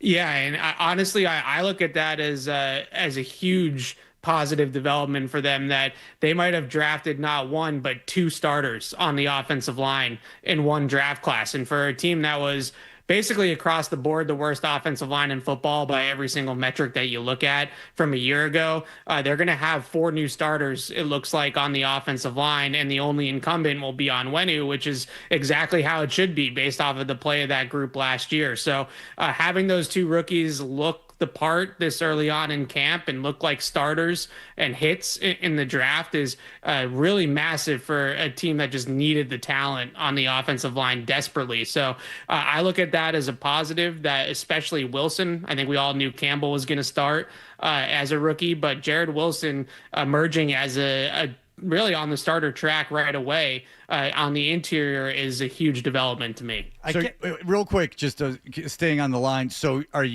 you're something that's concerning you is that the defensive line is not big enough, is that you can see a situation where they're vulnerable against the run, is what you said. Yeah, and look, they have Kyrus Tonga, who's a nose tackle, is 335 pounds. That's going to play on those early down run situations or short yardage, and maybe he beefs up the line a little bit. And I think Christian Barmore's looked fantastic when he's been out there. But when you look at it just across the board, Keon White has had some issues where he's hit or miss against the run. Milton Williams never really been a run player in Philadelphia. He's always been a situational, rotational pass rusher for the Eagles and that deep defensive line that they have there in Philly. So he's going to now all of a sudden be a 3-down player for the Patriots. And then you just looking at that and looking at Barmore talking the other day about getting down to like 305. He's playing it closer to 320, 325 under the Belichick, regime. And now he's down to to 305, trying to get lighter, trying to get faster. So the good news is that means that they might make more plays in the backfield, which is what you want too. But the other side of that is when Jacksonville and London runs it down your throat 17 straight times, are you going to be able to stop it? Yeah, I guess that kind of goes back to what you started with there too, Evan, is that if you're talking about who's winning the day in camp, and it's great that the defense looks, and just personnel-wise, on paper, they are the better of the units, but it is always under in the vacuum of who they're going against and who they're playing against, and what does this mean? Not just for the defense, but what does it mean for the offense? How are they going to fare against other teams? And is the defense really that good? Or when it comes to the offensive line and the weapons that they have to deal with so far, are they really going to be that shorthanded? Yeah, it's a good question that we've struggled with, I feel like, the last couple camps with gauging this defense. Right. But I think the one thing about this defense now that has me optimistic is that they really have gotten after the passer in these couple of padded practices that we've seen without their top cornerbacks for most of that as well. So they don't even have Christian Gonzalez and Carlton Davis out there yet, and they're still making some plays. Now, with that being said, they do not have very many interceptions in this camp. That's a good thing for Drake May. I feel like we go back and forth, right? It's a good thing for the offense. It's a bad thing for the defense. So I'd like to see a few more turnovers created, even though we don't want to see Drake throwing picks in practice. You still want to see the defense be able to do that and turn the ball over. But overall, I think this defense, and really across the board, they have much better frontline players than what they had a year ago. Their starters on both sides of the ball are improved. But my number one question with the team right now is depth. Their one deep looks great. Well, how does their two deep look? And once they start to get those inevitable injuries and those start to pile up, which they will, do they have the depth to losing Christian Gonzalez for a period of time, losing one of the tackles, Morgan Moses or Will Campbell? Like, who are their backups, and are those guys good enough to carry them for a little while if those frontline guys are out of the lineup? More to your points, when do we start worrying about the secondary, more specifically Carlton Davis? Yeah, Vrabel said yesterday that they have a plan for Carlton Davis, and this is all part of it to have him healthy. He's had some injury issues in his past, so I think they're trying to take it slow with him. That made me feel a little bit better hearing Vrabel say that this was all part of some plan to have him ready to go for week one. So hopefully that plan doesn't have any setbacks and they're able to get him there. I'm really not worried at all about Gonzalez. I think he'll be okay. And, hamstring, just give it some time. And I really don't care very much if he practices a ton this time of year, to be honest. So we'll get him out there week one, and hopefully everything will be all right with Gonzalez. With Davis, I think this is part of a bigger plan. And I would say, in some respects, Morgan Moses, too, who's 34 years old and going into year 12, they're maintaining those guys, in some way, shape, or form to hopefully have them for the long haul here. Yeah. What is your confidence on Morgan Moses? Not that he'll be a relatively effective right tackle, but that he'll be able to play a majority of these games. It's a good question, and something that I admittedly have been a little bit concerned about, because he's been in and out of these practices. And to me, and look, this is just speculation and how I see it, but it hasn't always been like a plan. Like, sometimes he's kind of, in team drills, and all of a sudden he's not, right? And then, like I mentioned earlier, the backup right now at right tackle is Trey Jacobs. And with all due respect to Trey Jacobs, we saw what that looked like last year. So they really need Morgan Moses to work. They need him to be out there. They need him to be practicing, or maybe not practicing, but they need him to be playing, in the regular season. So like you said, I'm pretty optimistic that he's going to be a representative right tackle when he's out there during the regular season. But I feel like it is inevitable that he might miss a few games here or there over the course of the regular season. And again, how do they withstand that? And do they have the depth, if he only plays 13 or 14 games like he did last year, to be able to survive those couple of games without him? Yeah, I was surprised he didn't retire, actually, after the season. I was surprised that he wanted to keep playing. He played through a lot of stuff last year, and like you said, he missed some games, but he played hurt, which was people loved him, but he played hurt a lot last year. And, he's been carrying a lot of weight for a long time, so hopefully he can stay healthy. All right, Evan. It sounds like exciting times. Evan, Joe Mazzulla was at practice yesterday. Oh, your buddy. Yeah. Did he engage in any jiu-jitsu chess strategy with Vrabel and the players? Were there any push hands techniques being employed maybe for the linemen? There were not, but I believe Vrabel said that his son, Joe Mazzulla's son, plays football at Xaverian and is playing outside linebacker at Xaverian. So Vrabel was very excited about that, as you can imagine. And Mazzulla was down at the pass rush one-on-ones for a while with his son. So I think they were trying to pick up pointers from Vrabel instead of the other way around yesterday. Yeah. Did you know that Mazzulla at one point walked 3 miles without shoes on? It was him and Matt Collins. Did they do it together? No, it was in the Costa Rican jungle. It was with Josh Waitskin, who I don't have to tell you who that is, Evan. And it was not necessarily about the walking, Fred. You know, it's the journey and what happens along the way, and not even the distance matters, or the fact that there were spiders and snakes. It's grounding, it's earthing, it's a lot of stuff that Fred pretends not to understand, but he does. And Evan, by the way, it was after they had lost in the finals, the Celtics, and he also went from hot temperatures to cold temperatures, right, and so on and so forth, back and forth, and learned to surf. So that's all I'm going to tell you. The man is he went on a journey, Evan. And maybe he can inspire Vrabel to do the same. I would hope so. All right, Evan, thank you so much. Patriots.com as a very exciting camp proceeds and or keeps going on. Evan, thank you so much, my friend. Anytime, guys. Thanks for having me. All right, there you go. Evan Lazar with some good information. It will be interesting to keep an eye on this offensive line. 2 rookies on the left side. 2 rookies on the left side, and a guy that I'm not confident is going to be able to play a lot this year at right tackle. And that, my friends, is going to be interesting, and that's what makes camp fun. Jared Wilson. A lot of people talked a lot of good stuff about Jared Wilson yesterday. A 3rd-round pick is going to be your starting left guard. Okay. Hey, look, I hope he is fantastic, but looking at it on paper, if you're an opposing team and you see a team come into your building with 2 rookies on the left side of your line, what are you doing? Yeah, you're exploiting that. But there's 2 ways to look at it. 3 ways to look at it. One is the point that they're rookies. Oh, no, May's in trouble. 2 is, look, these guys have proven themselves. One is the number 1, fourth overall pick in the draft. This is good news. 3 is this. It's not good or bad news. In the reality this season, it's not the greatest.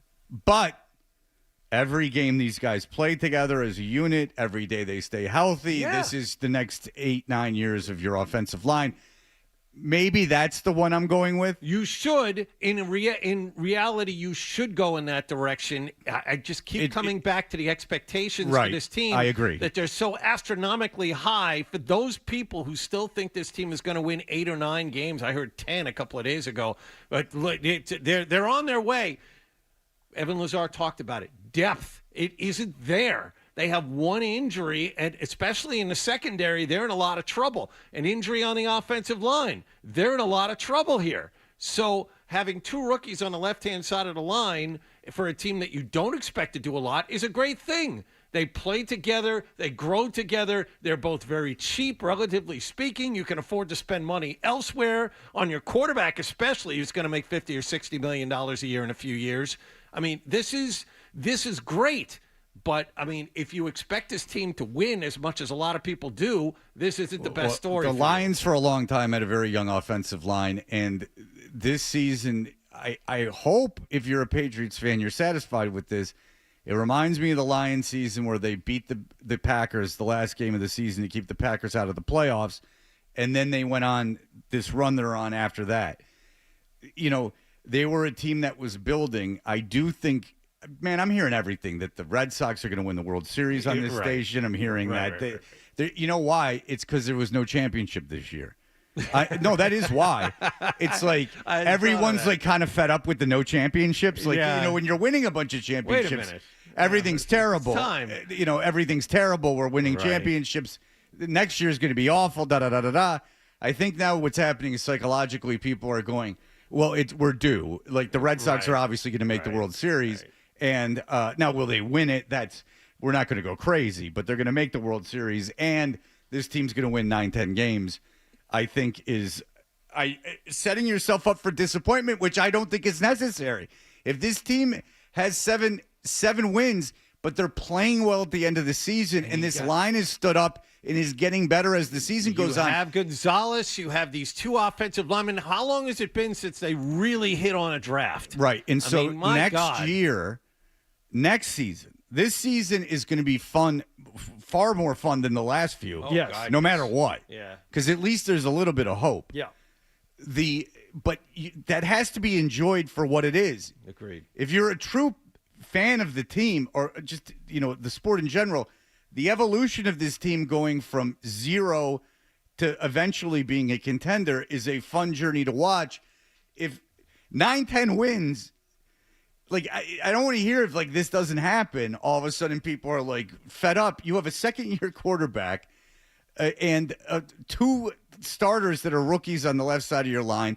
You're depending on guys that have never done anything, or you might have projects a second-year slot guy, a rookie as your second wide receiver who you just got in the 3rd round. Right. I hope all of this happens because it means you will have hit on a draft and everything is moving in the right direction. It seems like if you understand what I'm saying, I do. It seems like that's a 10-win team that falls to a 6-win team. Like that, I don't like that. If you that. go from 4 to 6 or 7, you're building something and say, okay, next year with the experience now that we go to 9 or 10. Right, yes. Then you're not, yes. Maybe you start signing your own guys to second contracts instead of other teams' guys. They're not going to do that. Come on. All right.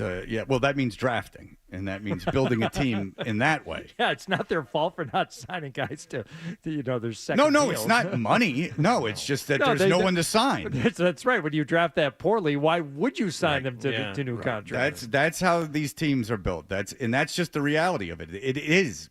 People, the draft, everyone. Yeah, that's how. That's how. It's not free agency in the NFL at all. In baseball, it is. It's not. It's not free agency. Good players generally don't get to be free agents. Certainly in their primes, they don't. All right. We'll be back in just a moment. Here are the headlines. Sports Hub headlines presented by Celsius Energy Drinks. Red Sox blew out Minnesota. In Minnesota yesterday, 13-1. They take 2 of 3 from the Twins. They're back home tomorrow night to play Houston. But first, the Major League Baseball trade deadline, which is at 6 p.m. this afternoon. Late last night, the Red Sox made a minor move. They got 34-year-old lefty reliever Steven Matz from St. Louis for AAA first baseman Blaze Jordan. That wasn't the only deal St. Louis made yesterday either. They sent closer Ryan Helsley to the Mets. Also, Philadelphia got closer Yohan Duran from Minnesota, and top power bat third baseman Eugenio Suarez traded from Arizona to Seattle. And for the Patriots, Mike Vrabel told the media yesterday Christian Gonzalez not expected to practice at all for the rest of the week. Starting center Garrett Bradbury missing from practice yesterday, along with defensive back Carlton Davis and edge rusher Harold Landry. The next practice is at 10 a.m. this morning in Foxborough. Sports Hub headlines are brought to you by Veterinary Urgent Care Center. With 8 locations in Massachusetts and Rhode Island, VUCC offers compassionate, convenient, high-quality care 7 days a week. Walk in or book an appointment at veturgentcare.com. Veterinary Urgent Care Center, urgent care for your pet's urgent needs. I'm John Wallach on Boston's Home for Sports, 98.5 The Sports Hub. Your next update at 8 o'clock.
had to knock on wood, but I never had it yet. Oh, you said you didn't want to hear more music in the morning.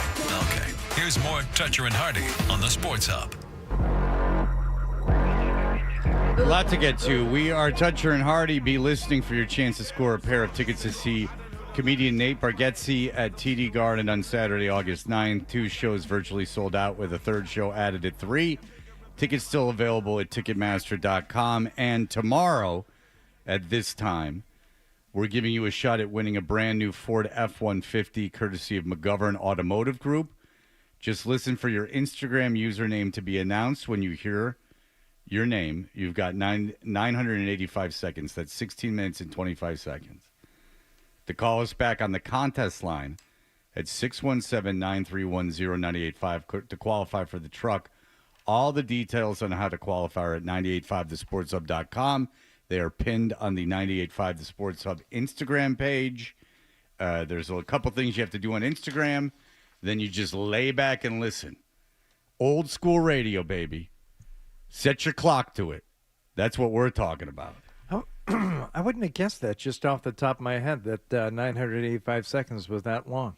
Doesn't sound very long. Yeah, well, don't let this guy buy a math book. It's just off the top of your head. How many minutes is 985 seconds, John? Now, just guess. I would have said like 8. Yeah. I would have said something around a little over 15, maybe a minute over 15 and some change. You're really wicked. You're wicked smart. Good. Well, I'm not as dumb as you with that home run total from that first baseman, stupid. Blaze Jordan. That was Blaze Jordan. He Boy, says he's whip only got by 6 me. home runs in 44 games. Yeah. He has no power. I said, that doesn't sound so bad. I do the math in my head. Yeah, I'm like, that's not bad at all. That's 20 homers. Yeah. Said he had no power. Dan, go ahead.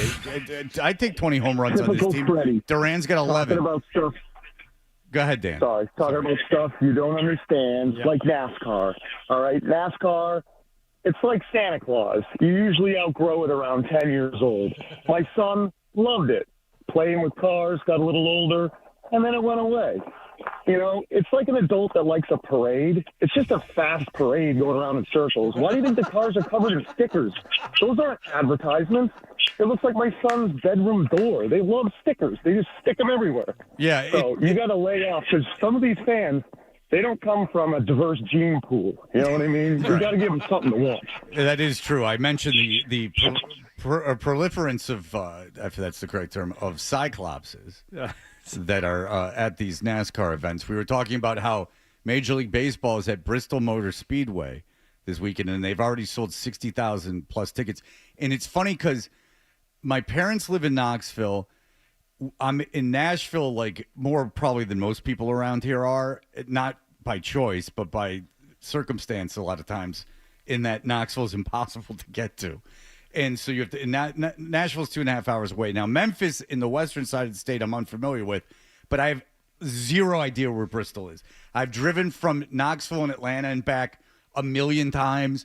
So Chattanooga, all that stuff, I'm aware of all of it. Bristol is a mystery to me. Literally no idea where Bristol, Tennessee is. I like that's how you win the heart of NASCAR fans, though. For football, what do you give them? Game tickets, jerseys, baseball, it's memorabilia. What do you give NASCAR fans? Stickers. Yeah. They love them. Just give them stickers. Well, Calvin peeing on anything is anything you being don't on like. Being on a Chevy. Yeah. Like having that brand loyalty is very big in the NASCAR Bristol, world. only a 90-minute drive. Only a 90-minute drive from Knoxville. Okay, where is Bristol located in the state of Tennessee? This is just for my own edification. The way I'm looking at it on a map, northeast near the border. Northeast? Yes. North, and it's 90 miles from Knoxville, and it's northeast? I'm sorry, a little further. It's an hour and 40-minute drive. Tennessee goes that far east from Knoxville? Northeast, that's what I'm looking at here. West Virginia, on the West Virginia border. I didn't even know that you could go further east, that far east in Tennessee.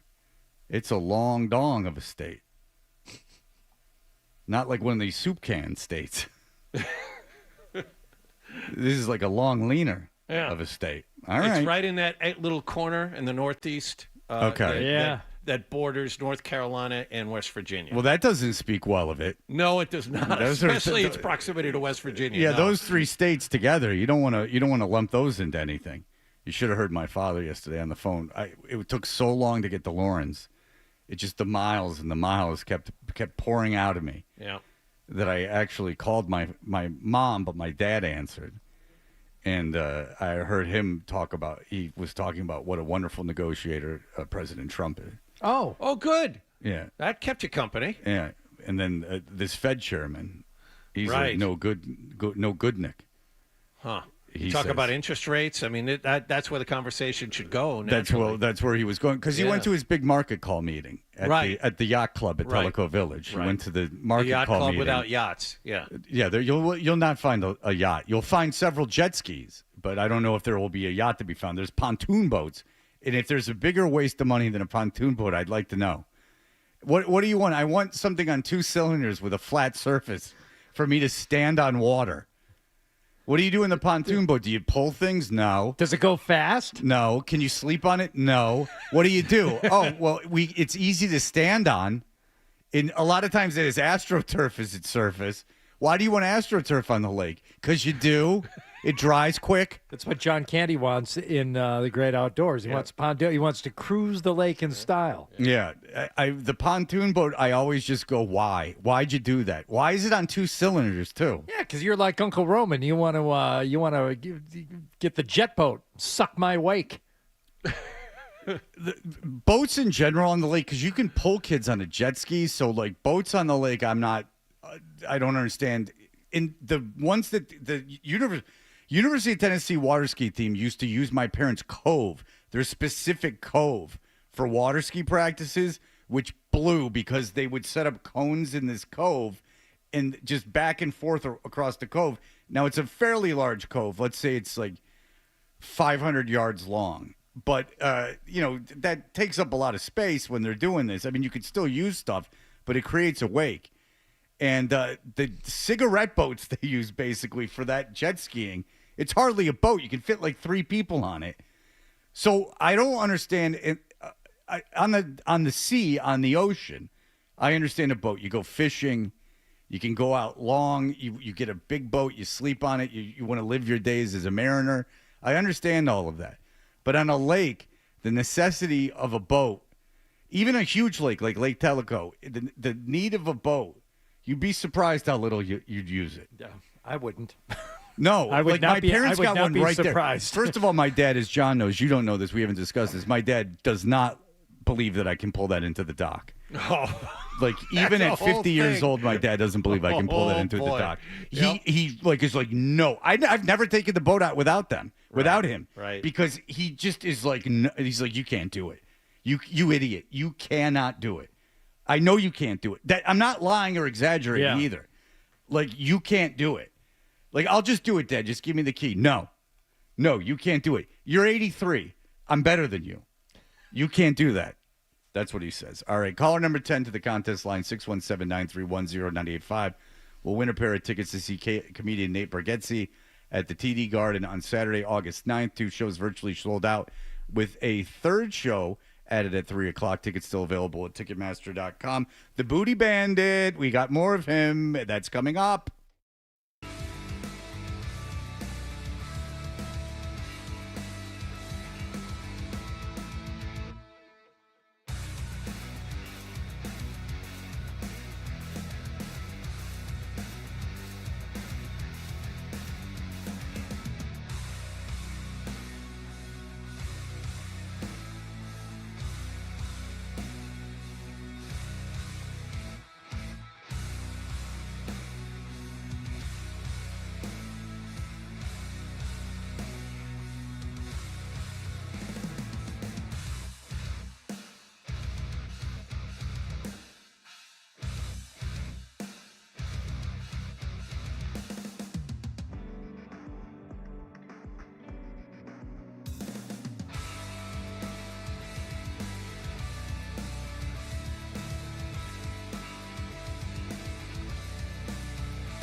Hub headline, presented by Celsius Energy Drinks. Red Sox wound up with 2 wins in 3 games in Minnesota this week as they blew out the Twins yesterday afternoon.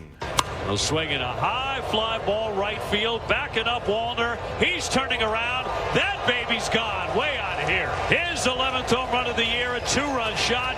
And the Red Sox are turning this one into a laugher in Minnesota. That's Dave O'Brien on Nesson. Jaron Duran hit that homer and drove in 4 runs to lead the Sox to a 13-1 victory at Target Field. Sox currently have the second wild card in the American League. They're a game behind the Yankees and a game and a half ahead of Seattle. They'll have tonight off with the Major League Baseball trade deadline coming up at 6 p.m. More on the Mariners in a moment.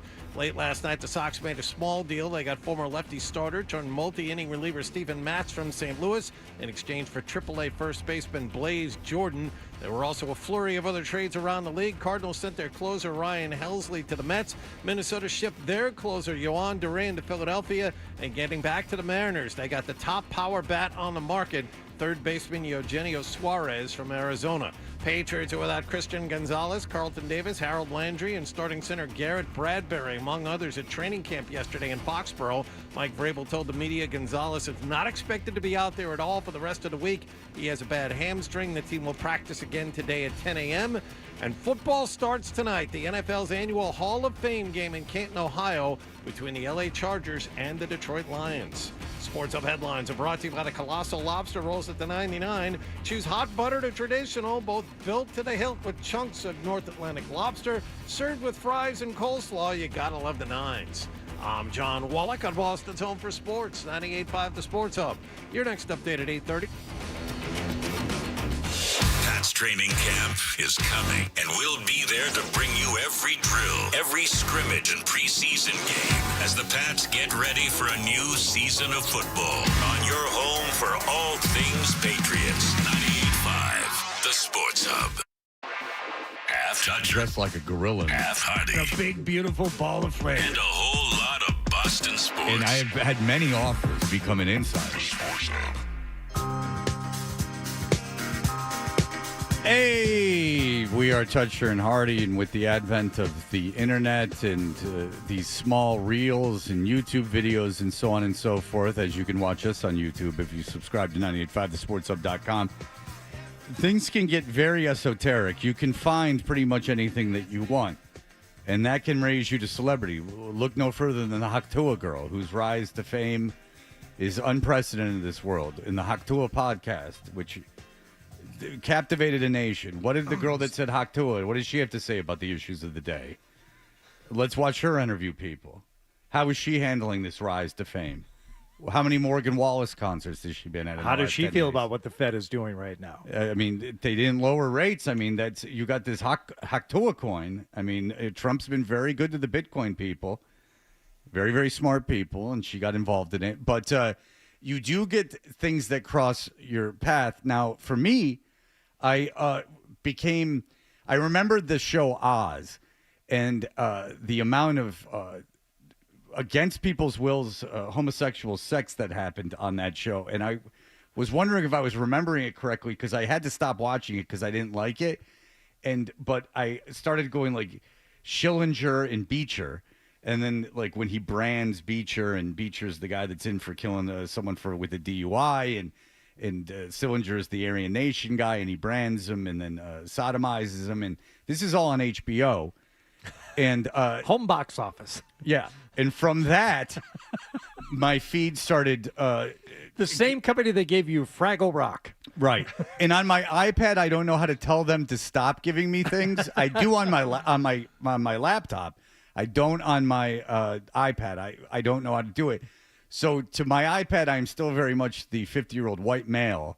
So lots of Rogan. I'd never click on it, but it's always there. They insist it. You know, jiu-jitsu, guys with sunglasses doing jiu-jitsu and, talking about finance, a lot of this stuff.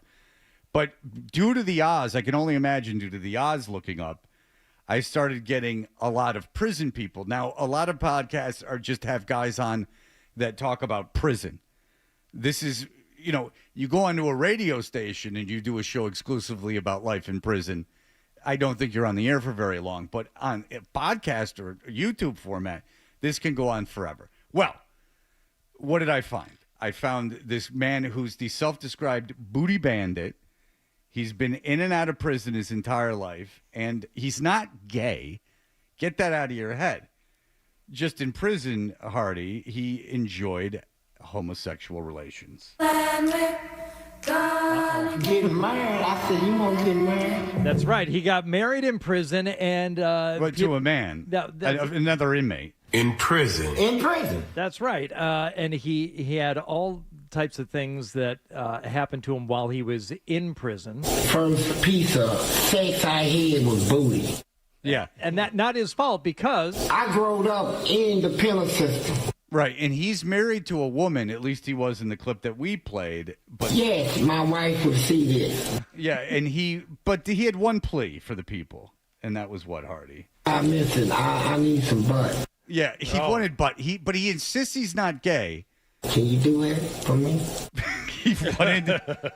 He had send out some pictures of. I want to see what you got. Yeah, he had a sincere plea to the audience. How, despite the fact that he's not a homosexual, right, and he's out of prison now, and this is when you first came to know him in his post-prison interviews, right? And he was not as happy as one would think for being out of prison. And she don't do the booty thing, but that's his wife now. His wife will not do the booty thing, if you know what he's saying. So the origin of the booty bandit, you have found this from mainstream media. Mainstream media from MSNBC. This is an old clip where they first encounter him, and he's still in prison. And I thought, it's high time he had his own theme song when we're going to be talking about. You got to growed up in the penal system. That's right, at 14 years old. In the penal system. Right.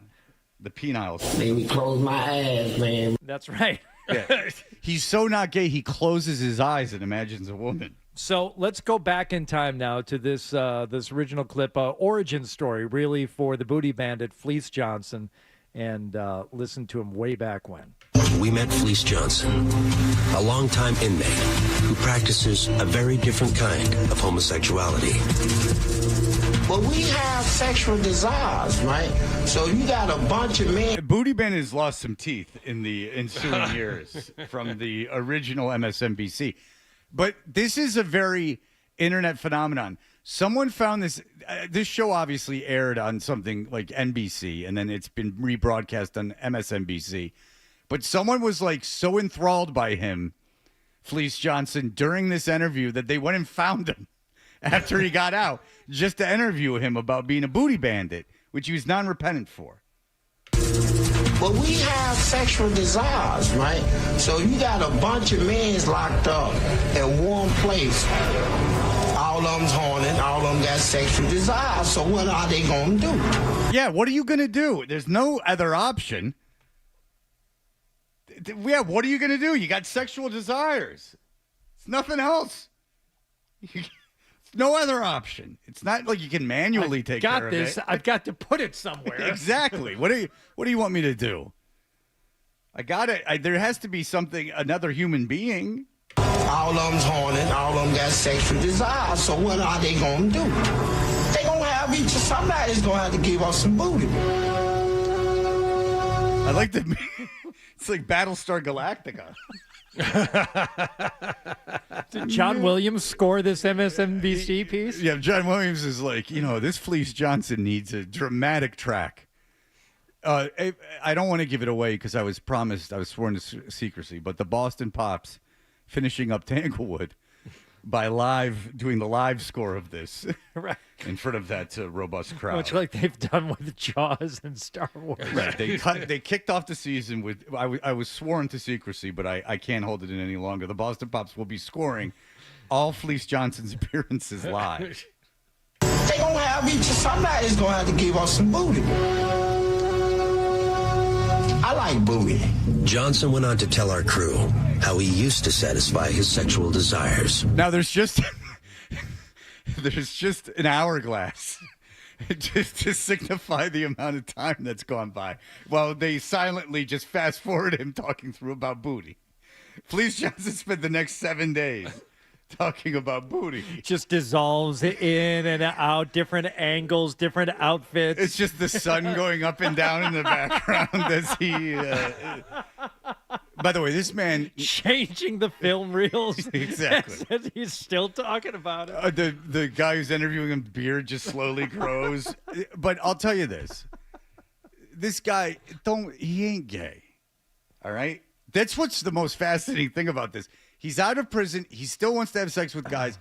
But he will tell you if you called him gay, he would be very offended by it. If you called him bisexual, he would be offended by it. What are you gonna do? You're in jail. No other option. How he used to satisfy his sexual desires. When I see one, and he looks good to me, when I go see him, I say, you come here. I say, I'm telling you what, I like you, and I want you. And we can do it the easy way or the hard way. So the choice is yours, right? And it was always yes. Johnson also... Okay. Was it though? If you're the jail, and this is being broadcast for the world to see, how is he still roaming around? Shouldn't this, if he's going up to people and going, I'm going to have sex with you whether you like it or not, wouldn't his admission of this, that's a felony, a severe felony with lots and lots and lots, it's assault. I don't know if you're familiar, but this seems to be crossing a line. Wouldn't you just go, we got to put you somewhere where you can't be around anyone? Like, we have to lock you away. There's two options. You're having sex with me either way. Now, that doesn't seem like prison rules. That seems like something that, if you're admitting it, that should be handled. You're comfortable as the warden of this prison with this being out there for everyone to see? No one knows. Now everyone knows. This is against the rules. There should be more discipline. I'm going to tell you that right now. This seems to be, they're running half-cocked. But these inmates are allowed to socialize with one another, and I think he's approaching it in a respectful way. I like you, and I want you. Yeah, what's wrong with that? Yeah. Well, the part where he says whether you like it or not. We can do it the easy way or the hard way. I think if you put on your Bumble profile, I like you, and we're doing this either way, that would be a red flag for the police to come and take you away. Johnson also had a warning for the new generation of inmates. They might be asking for trouble from old-timers. Yeah, I mean, you with your AI and sneakers. This is old school. This guy likes tactile stuff. Stuff you can touch. They might be asking for trouble from old-timers. You know, they got this thing where they sag their pants past their butt. It's a style. They call it some sort of gangster style. You know, it's sexy to us, right? And see, but they weren't prepared for this, right? So you sag your pants in her, man, somebody be up in your, you know, and it's just that simple. I'm not no shame in my game. This is nothing that I'm ashamed to admit. I am what I am.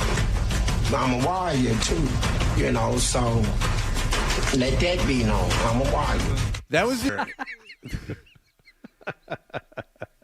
the first Gladiator was originally Right. It had nothing to do with the Colosseum or any of that. It just was. It was just going and having homosexual affairs. Yeah, with that actor that looked a lot like Fleece Johnson. He walked into the Coliseum. He said, "I'm a warrior too." Yeah, they had Richard Pryor originally cast as the role. By the way, if Fleece Johnson came up to me and said, "Fleece Johnson, this particular gentleman," knowing what I know about him and looking at him, if he came up to me and said, "We're having sex either way," I'd say, no, that's not happening. I'm going to beat the hell out of you. Like this is not a 300-pound muscle man. This is a very slight, tiny man. Fleece Johnson, no. Well, I'm going to stab you. Okay. What do you mean, no? Somebody's going to have to give us some money. Well, that someone's going to be someone else. I don't know. We can do it the easy way or the hard way. Well, if the hard way is stabbing me, go ahead and stab me because you're not. I don't think that there's a way you can physically make me do it, short of like hitting me in the head with a frying pan. I like booty. That's always been because the thing about this is I don't like this Fleece Johnson because this Fleece Johnson is a warrior and the evolution of Fleece Johnson, and now I think that he's being more credible because he's out of prison and he doesn't have to put on airs. The Fleece Johnson that appears now in interviews is more of a talker. Like, like more of a guy that he convinces rather than forces. And not only convinces, but he's almost pleading. He's almost a sympathetic character. Yeah. Can you do it for me? Yeah. I mean, that's a sweetheart. That's a guy that, Fleece Johnson now I think is being a little more honest because the way he describes things now is that he's like a sweet talker. Like that he would seduce you with your most important sexual organ, your brain. He would get you that way. Guest Tim Healy coming up in just a moment.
Happy to do it. Thank you very much for having me. How are you? We are well. Appreciate it. I think this is the first time I've ever talked to you. I think you did the show on a day that I wasn't here. If I'm mistaken, then I apologize. But No, I think that's right. Okay, good. Well, I've heard good things about you. All right, so the deal yesterday for Matz. Matz is a good left-handed relief guy. He was going to be a starter for the Cardinals. He's good against left-handed hitters. All of that. What did they give up for him? How did you think this deal went down? What was the give back? They gave up Blaze Jordan, who has a really cool name and has earned his way, climbed his way to AAA, but who, from what I understand, this version of the front office was not particularly high on. And it's common throughout baseball that when the leadership turns over, they are far less attached to the prospects and minor leaguers brought in by their predecessors. And this was the case of Craig Breslow trading to Chaim Bloom, a prospect that Chaim Bloom really liked when he ran the Red Sox. So it kind of worked out in that sense. I don't think the Red Sox would deem the cost of Steven Matz all that high, but Blaze Jordan is an interesting guy. He's a corner infielder who may or may not really be able to stick at third base.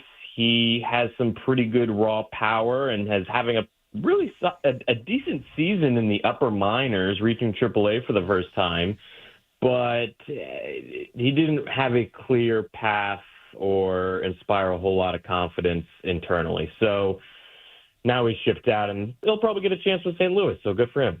All right, so you get Matz, and that's good. I mean, that's good middle relief. You agree that Matz is for what they gave up, that's a pretty good deal for the Red Sox.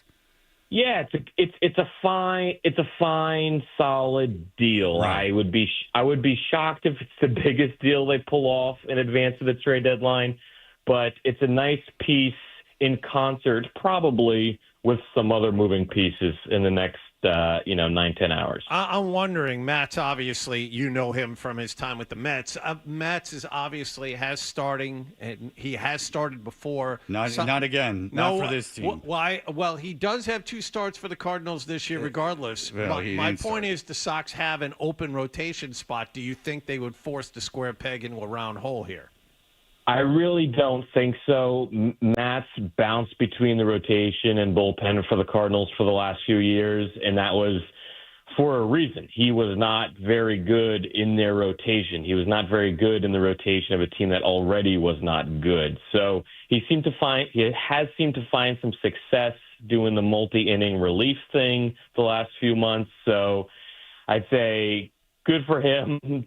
Don't mess with that. He hasn't been all that stretched out, not more than a couple of innings in quite some time. So trying to put him in the rotation and stretch him out on the fly would be not particularly wise. So I don't think the Red Sox are going to go for that. Tim, that whole exchange was insulting to me. I'd already informed John of all that as a Cardinals fan, and he just seemed to not take my word for it. Even though he insisted that Blaze Jordan doesn't have power, I did the math, and I said, that doesn't track, Jonathan. In AAA. This is not John's greatest day of baseball analysis. It's like you had to check on me. You even said before the show, you're like, this is good. You know about Matz. I said, yeah, I do. I've watched him for 3 years. Timmy doesn't trust me, but thank you for agreeing with me on this move. All right, so you mentioned what could be done today. Is there a move that could be done today that you think moves the needle? And if so, what do you think that would be for, and who are some names that could be involved? That's a great question. I think my expectations have lowered in the last few days just in listening to Alex Cora before and after every game, because, Cora is a guy who doesn't just say stuff, right? He's managing expectations. He's, got a clue on what's going on the inside, of course. And just to hear him talk about the Red Sox needs and what they might do and how attentive he is to what the front office is doing these last few days, it sounds like he's trying to manage expectations, manage them downwards. So I'm not so sure the Red Sox are going to be the flashiest team today. That said, anything is possible, and all it takes is one phone call to dramatically shift the landscape on a high-end starter or Jarren Duran, which seems super unlikely. Well, the Duran thing, the Padres want him. So what's holding this deal back? What's holding him back is he's super hot right now, good overall, and the Red Sox need him. So if if you trade Duran, let's just work through the hypothetical for a minute. They need something back that improves the major league team considerably, like making up for Duran's absence and then some. And I'm not sure if you start with Dylan Cease, a rental starting pitcher who's pretty good but is having a bad year, and then have Suarez the closer. I guess that's a start, but you still need prospects on top of that, at least one good one. And I don't know if that really would work for the Padres, who are trying to contend. Throw in the fact that Marcelo Myers hurt and might be very much hurt. The Red Sox have not said the severity of his injury, so I'm a little suspicious it's going to be for a long time. And that without Meyer, the infield glut is no longer a glut. Rafael is at second. Duran's in center a bunch. So the conditions that existed a couple of weeks ago when Duran's name was more thoroughly bounced around in trade speculation don't quite exist anymore. So it would take a lot. It would take a lot for the Red Sox to move Duran today. Okay, but would they try that home run last night? Trade that. I know exactly. He's got 11. But would they trade Duran then in the offseason? I think that's a completely different story for a bunch of reasons. And the answer to your question is yes, they would at least consider it, because then you're able to take a more measured long-term look at what you look like in 2026 and beyond. And then you do have the outfield glut, and you do have a sense of not only the Padres who want Duran right now, but probably a bunch of teams in a off season that would want to be in on Duran trade talks. So you could get more. You think that you could get more in the offseason? You could get more, and you can do it at a time when you're not harried. I think coming off the Rafael Devers trade, which was a tough sell, of course, in the moment, and has kind of worked out since, it would be difficult to sell to the clubhouse and to the fan base. Hey, we're also trading the number 3 hitter who sells more jerseys than anybody. Okay. But you just gave if the Padres gave up their closer Dylan Cease and a top 10 prospect, you think you get more than that in the offseason? And for the short term, you don't think that that makes the Red Sox better than they are now? The absence of Duran and the addition of those two pitchers, does that make the Red Sox better or worse this year? For 2 months, it's awfully close, right? Because they already it's not like closer specifically is some super great need. They have Chapman, who's been great. They could use somebody who helps set up for him, which Suarez would be able to do. Cease, I don't really know what to make of. He's just not having a good year. And when you think about the rotation and trying to shore up the rotation for a short playoff series, ideally you would be able to add somebody who could just slot in as the Game 2 starter after Garrett Crochet pitches Game 1. And Cease probably would be that, but his ERA is 4.5, close to 5 this season. So and of course he's a free agent at the end of the year. So it's a weird one. I really don't see the Durant thing happening today. And if it's not him, then I think it's going to be one of these things that I was not fearful of, but just kind of expecting yesterday. Well, they'll make a trade so that they can say they did something and made a trade and did something to change up the roster somehow, but it won't be that needle mover that Fred asked you about to kind of like start this whole thing. Doesn't seem there's any urgency. All the teams around them, Tim, have added. The Yankees have added. You saw Seattle had a really big bat last night, and even Toronto's got some help for the bullpen. It just doesn't seem like the urgency's there. The urgency, I mean, compared to the teams around them, no, the urgency has not been there the last 24 hours or the last week in the time since the Mariners got Josh Naylor, too, from the Diamondbacks. So the Mariners are, let's be honest, the Mariners are going big right now. They have Cal Raleigh having one of the best seasons ever for a catcher. They have that rotation that is so good, and they're going pretty close to all in, maybe all the way in. So power to them. That sounds like a lot of fun. The Red Sox don't view this season as an all-in kind of season. For all the talk of urgency and all that, this is this is supposed to be a step up on their swing. So it would not surprise me if they take the path that you just mentioned. No huge splashes, some moves around the edges, better than last season, but not what the Mariners are doing. All right, Tim Healy, good stuff. We appreciate it. We would like it if you could come on and join us throughout this run, and we appreciate it very much. Read him in the Boston Globe. Thank you, and enjoy today. Thank you very much. You guys as well. All right, there you go. The great Tim Healy. I like him. There you go. Yeah, He's got a little personality. Yeah, what do told you know? Yeah. Yeah, and I fought you. Tooth and nail on You're like, that. there's no way he's good. No. I threw a fit. Oppositional defiance disorder, Fred engaged. Yeah. No, I don't want it. I had a big pen, and I just kept crossing it out every time you wrote it down. I went, no. I said, no, not from that liberal rag. I said, how dare you? The same publication that thinks Felger is the voice of the city? How dare you? The same publication that wrote about Ozzy for one day? Come on. the lamestream media. Wow. Yeah. You know that. That's not right. You know that's the way. All right, we'll be back in just a moment. Sports Hub headlines presented by Celsius Energy Drinks. Red Sox closed down a 3-game series in Minnesota with a blowout win yesterday, 13-1 over the Twins. Sox take 2 out of 3 from Minnesota. They have tonight off. They're back home to play Houston tomorrow night. The main focus of today, Major League Baseball's trade deadline, which arrives at 6 p.m. Sox made a small deal overnight, sending AAA first baseman Blaze Jordan to St. Louis in exchange for 34-year-old lefty reliever Steven Matz. Cardinals also traded closer Ryan Helsley to the Mets. Philadelphia got their closer Yohan Duran from Minnesota, and Eugenio Suarez and his 36 homers shipped from Arizona over to Seattle. Patriots are without Christian Gonzalez, Carlton Davis, Harold Landry, and starting center Garrett Bradbury, among others, at their training camp practice yesterday. Mike Vrabel told the media Gonzalez is not expected to be out there at all this week. Patriots are back at it at 10 a.m. this morning behind Gillette Stadium. Sports Hub headlines are brought to you by Safety Insurance, providing comprehensive coverage for your auto, home, and business. Ask your independent agent about safety. I'm John Wallach on Boston's Home for Sports, 98.5 The Sports Hub. Your next update at 9 o'clock. Toucher and Hardy.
Sports Hub.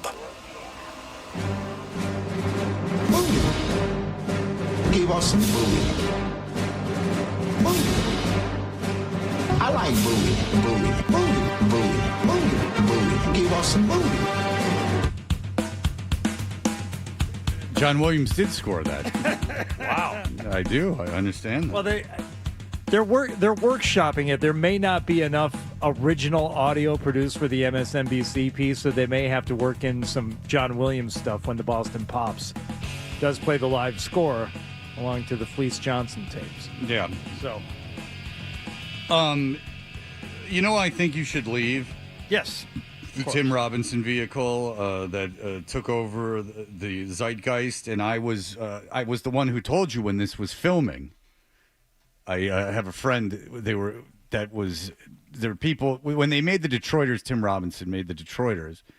They obviously filmed it in Detroit, and they used a lot of Detroit crew and actors. And so I have a friend who's in advertising in Detroit, and he told me Tim Robinson's making this new show. I think you should leave. It's like insane. And he told me about the one where the guy eats the receipt and gets sick because the other dude didn't wipe properly or wash his hands after he wiped himself. And he went into that. But, so, do you know the Ghost Tour sketch? Yeah. And I think you should leave where they said this is, do you know what I'm talking about, John? I do not. Did you ever watch I Think You Should Leave? I've only seen the first episode. I have not seen anything else. So as much as everyone's talked about this and it's available to you at any time, your curiosity never got the better of you. I've tried so many different shows and I've given up early. But these are sketches. They're only 3-minute sketches. long. Yeah, but no, the sketches aren't 15 minutes long. The episodes are only 15 minutes long. He's too busy engaging in fine cuisine and fine dining. He's making a shrimp scampi. He's a foodie. I don't want to make this about John, but it is, again, insulting that I think you should leave has been bandied about, and it's part of, like, culture. Like, references are thrown about, and I know. And it's a whole thing. Sloppy steaks. Yeah. You know what that is? No, you don't know about sloppy steaks. The singing crooner or the driving crooner. What's his name? I can't remember, but I know what you're talking about. Yeah. With the cigar on the side of the window. Yeah, I get it. I know what you're talking about. They're doing it at baseball games, John. Yeah, I mean it's really strange that you haven't. It's such an easily consumable thing. Like, it's very strange to me. Like, if it was a movie, I get you didn't want to spend an hour and a half to 2 hours watching it, but that it's a 15-minute sketch show that contains each episode contains 4 or 5 sketches. That's easy. That's something you could watch on YouTube. The sketches are on YouTube with license. Like, they license them to YouTube. Well, anyway, there's this Ghost Tour sketch. The thing about this is that the show is good for multiple viewings, even one, if you would. But it's good for multiple viewings because you notice things that you never noticed before. So the Ghost Tour sketches, Tim Robinson is a guy by himself that goes into this ghost tour with there's other patrons, and the guy that's doing the tour says, "Welcome to this haunted house. It's the adult show. It's past 10 o'clock, so we can say whatever the hell we want to say." So Tim Robinson just starts awkwardly asking very, very dirty and crass sexual questions.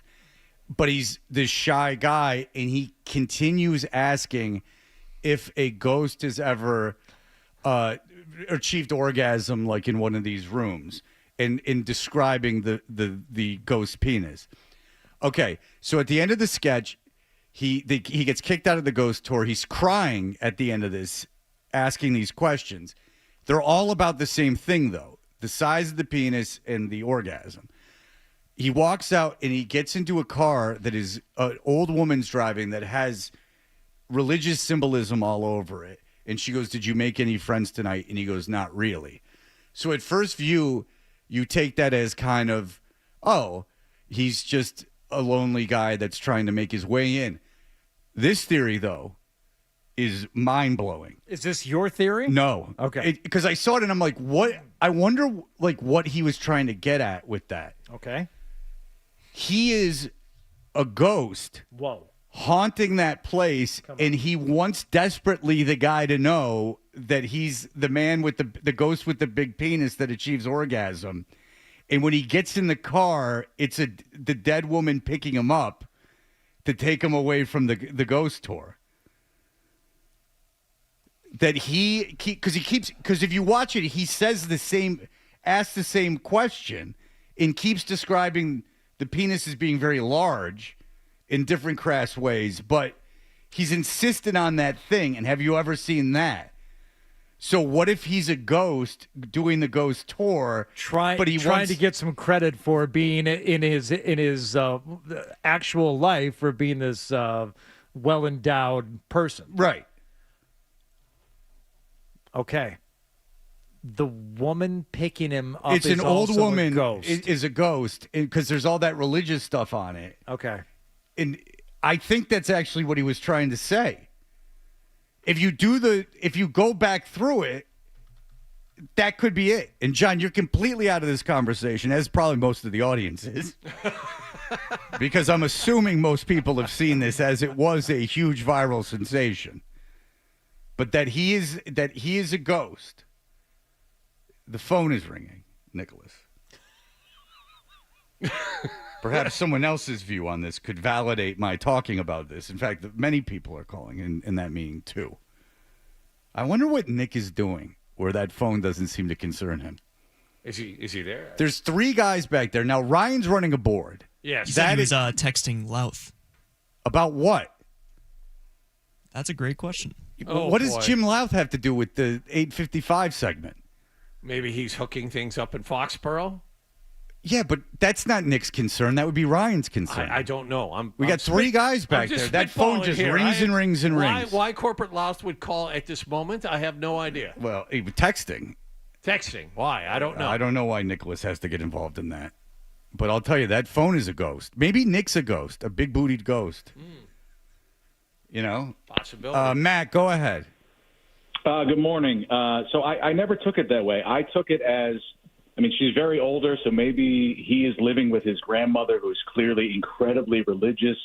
He's grown up in an incredibly repressed household, and now that he's on this adult tour, he gets to say as many dirty things as he wants, and then it doesn't work out, and then he's going to go back to the religious household. That was my original interpretation of it. But doesn't it track that he keeps asking the same question in different ways? It's not quite the same question, though. He mentions horses, and he mentions... But they're all descriptions. They're all sure. descriptions also, of the same thing. There's no "the" in Detroiters. Okay, fair enough. Okay, there's no "the" in the Descendants, but I still say the Descendants. I don't know what you want out of me. It's a way to present the title. Gabe, go ahead. Hey, Freddie and Hardy and John. I hate sketch comedy, and I think you should leave. I binged the whole thing. My friend had to get me through a couple episodes. Right. But once I got it, oh my God, the steaks and the shirt, it's crazy. Yeah, so I hate sketch comedy, but John, you have to try it. And that the ghost theory is, I have to go back to watch it. I haven't seen it in a while. But if the car is showing certain things, it could be like, she's picking up to go back, because he did want to make it known that there was a ghost with a large penis there. Yes. So, and that's the thing is that, if I wasn't sidetracked with "the" being such I got people sending me thesauruses because I keep messing up words. You're making me feel very self-conscious, all you people. And I say you people. Yeah, I've paused the video now. There's obviously all the religious imagery on the dashboard. There's also a car air freshener, maybe some rosary beads there. It could be. I'm willing to consider it. Well, it's certainly worthy of consideration. That's why I brought it up. It was, to me, kind of a cathartic moment. Because there are things in that show that are beyond the sketch. Like in the sketch where Santa Claus, where he's not playing Santa Claus, they're at the elementary school and they're shirt brothers, and he realizes that rules aren't real and that you don't have to follow them. Like he's saying some existential thing that's true, and there's imagery in the room for what he's tearing down. So Tim Robinson thought in depth about this stuff. So that's just, I'm throwing it out there. All right. There is sports going on though, John. So you'll be back in your comfort zone. You one-dimensional son of a bitch. Can't even, I think you should leave. For 4 years we've been talking about it. This guy can't be bothered to watch more than one episode. I'll never get one episode, one sketch. If it was Did Breaking you make it through the Bad, entire episode or the first sketch of the first episode? I may have made it through the first episode. I made it definitely through the first sketch where the comedian makes fun of him and he goes home and his wife's like, I was pissed that he got made fun of. And yeah. All right. Well, I understand all your other interests overtake that. Here we go. Watch the job interview. It's a quick one. Yeah. He goes to leave the restaurant. Well, watch Focus Group. I mean, that's the one that everyone knows. Focus Group, yes. I've already gotten 2 emails telling me I need to watch this show just for Focus Group. Yeah. Well, Focus Group is like that's part of like life now. That just exists. Right. All right. Very good. We'll be back in just a moment and get John back to sports where he resides. And that's good because this is, in theory, a sports station. So we'll go. We'll be right back. Stay tuned for more Toucher and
just the games. It's Toucher and Hardy, Zolak and Bertrand, Felger and Maz, Joe Murray. For Boston sports fans, it's 98.5, the Sports Hub. Beasley Media Group Station.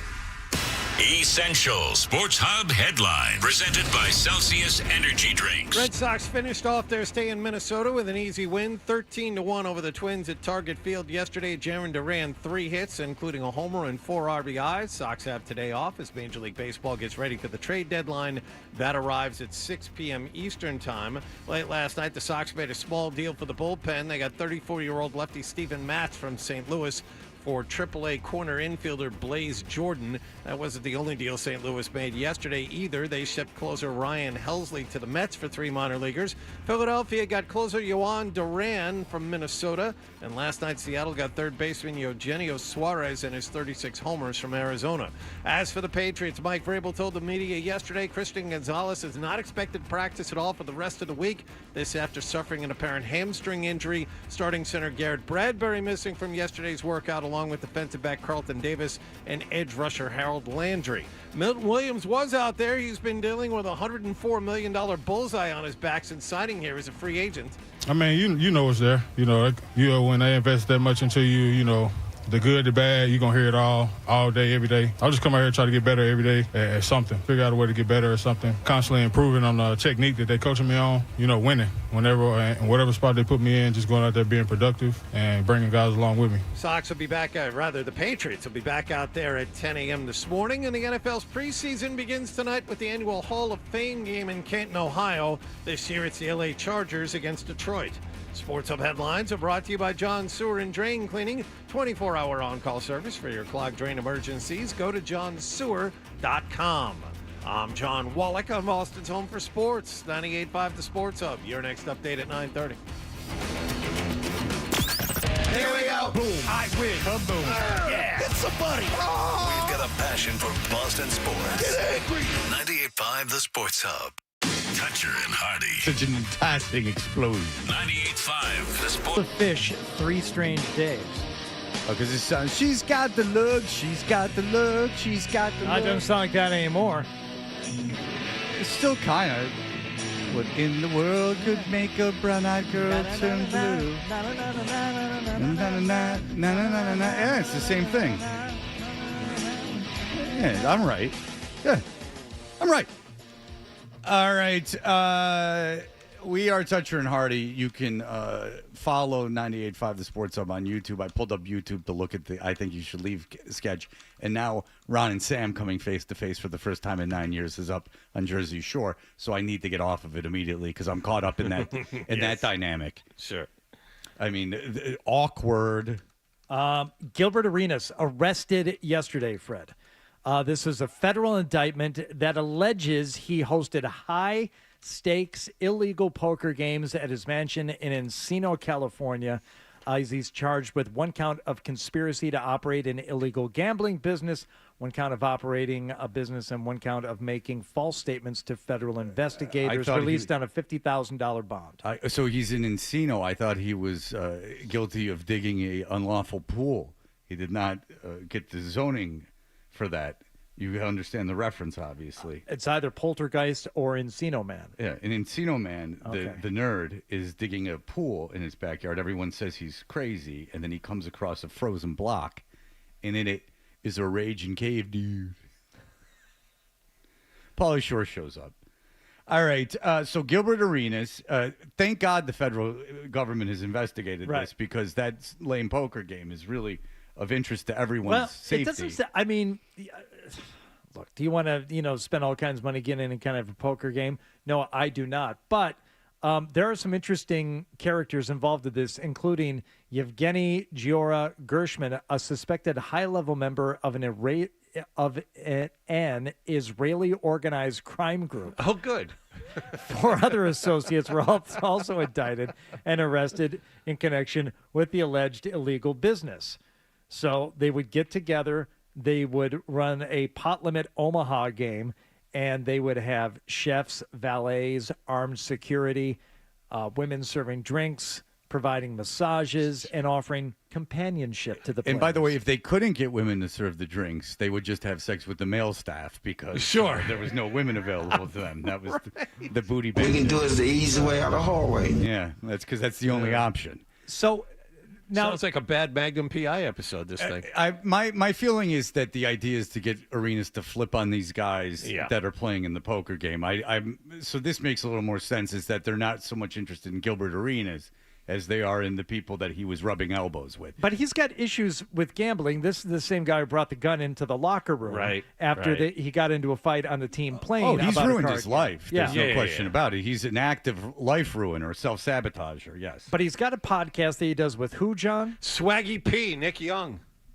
Okay, that you know, I think he should leave. You can't sit through, but Swaggy P, Nick. Why is he Swaggy P if his name is Nick Young? He calls himself the Prophet of Swag or something. I don't know. That's his nickname for whatever reason. What's his name? Nick Young. Okay. Did he play with him? I don't know if they were teammates. Yeah, I guess on the Wizards. Maybe on the Wizards. All right. So Nick Young took to social media to give his reaction to the Gilbert Arenas arrest. Now, apparently there's some bad blood between these two because Gilbert Arenas made public the fact that Nick Young was cheating on who, Ryan? Iggy Azalea. All right. Okay. And broke this up goes that deep. relationship. Whoa. So Swaggy P already has some beef with Gilbert Arenas, but they're still friends, kind of? Okay. All right. So let's listen to what Swaggy P had to say about this. John has got his finger on the pulse of Swaggy P. Yeah, I'm all over it. Yeah, I mean, we've all heard Gilbert Arenas' podcast, but we've always been focused on Gilbert Arenas. Right. And he's turned that into this career of making an illegal gambling. Look what's happened. High He society, wasn't baby. looking for a real job in media. What he was doing is just doing the podcast on top of the illegal poker ring that he was doing. It's over, man. It's over, man. We stupid motherfucker gone.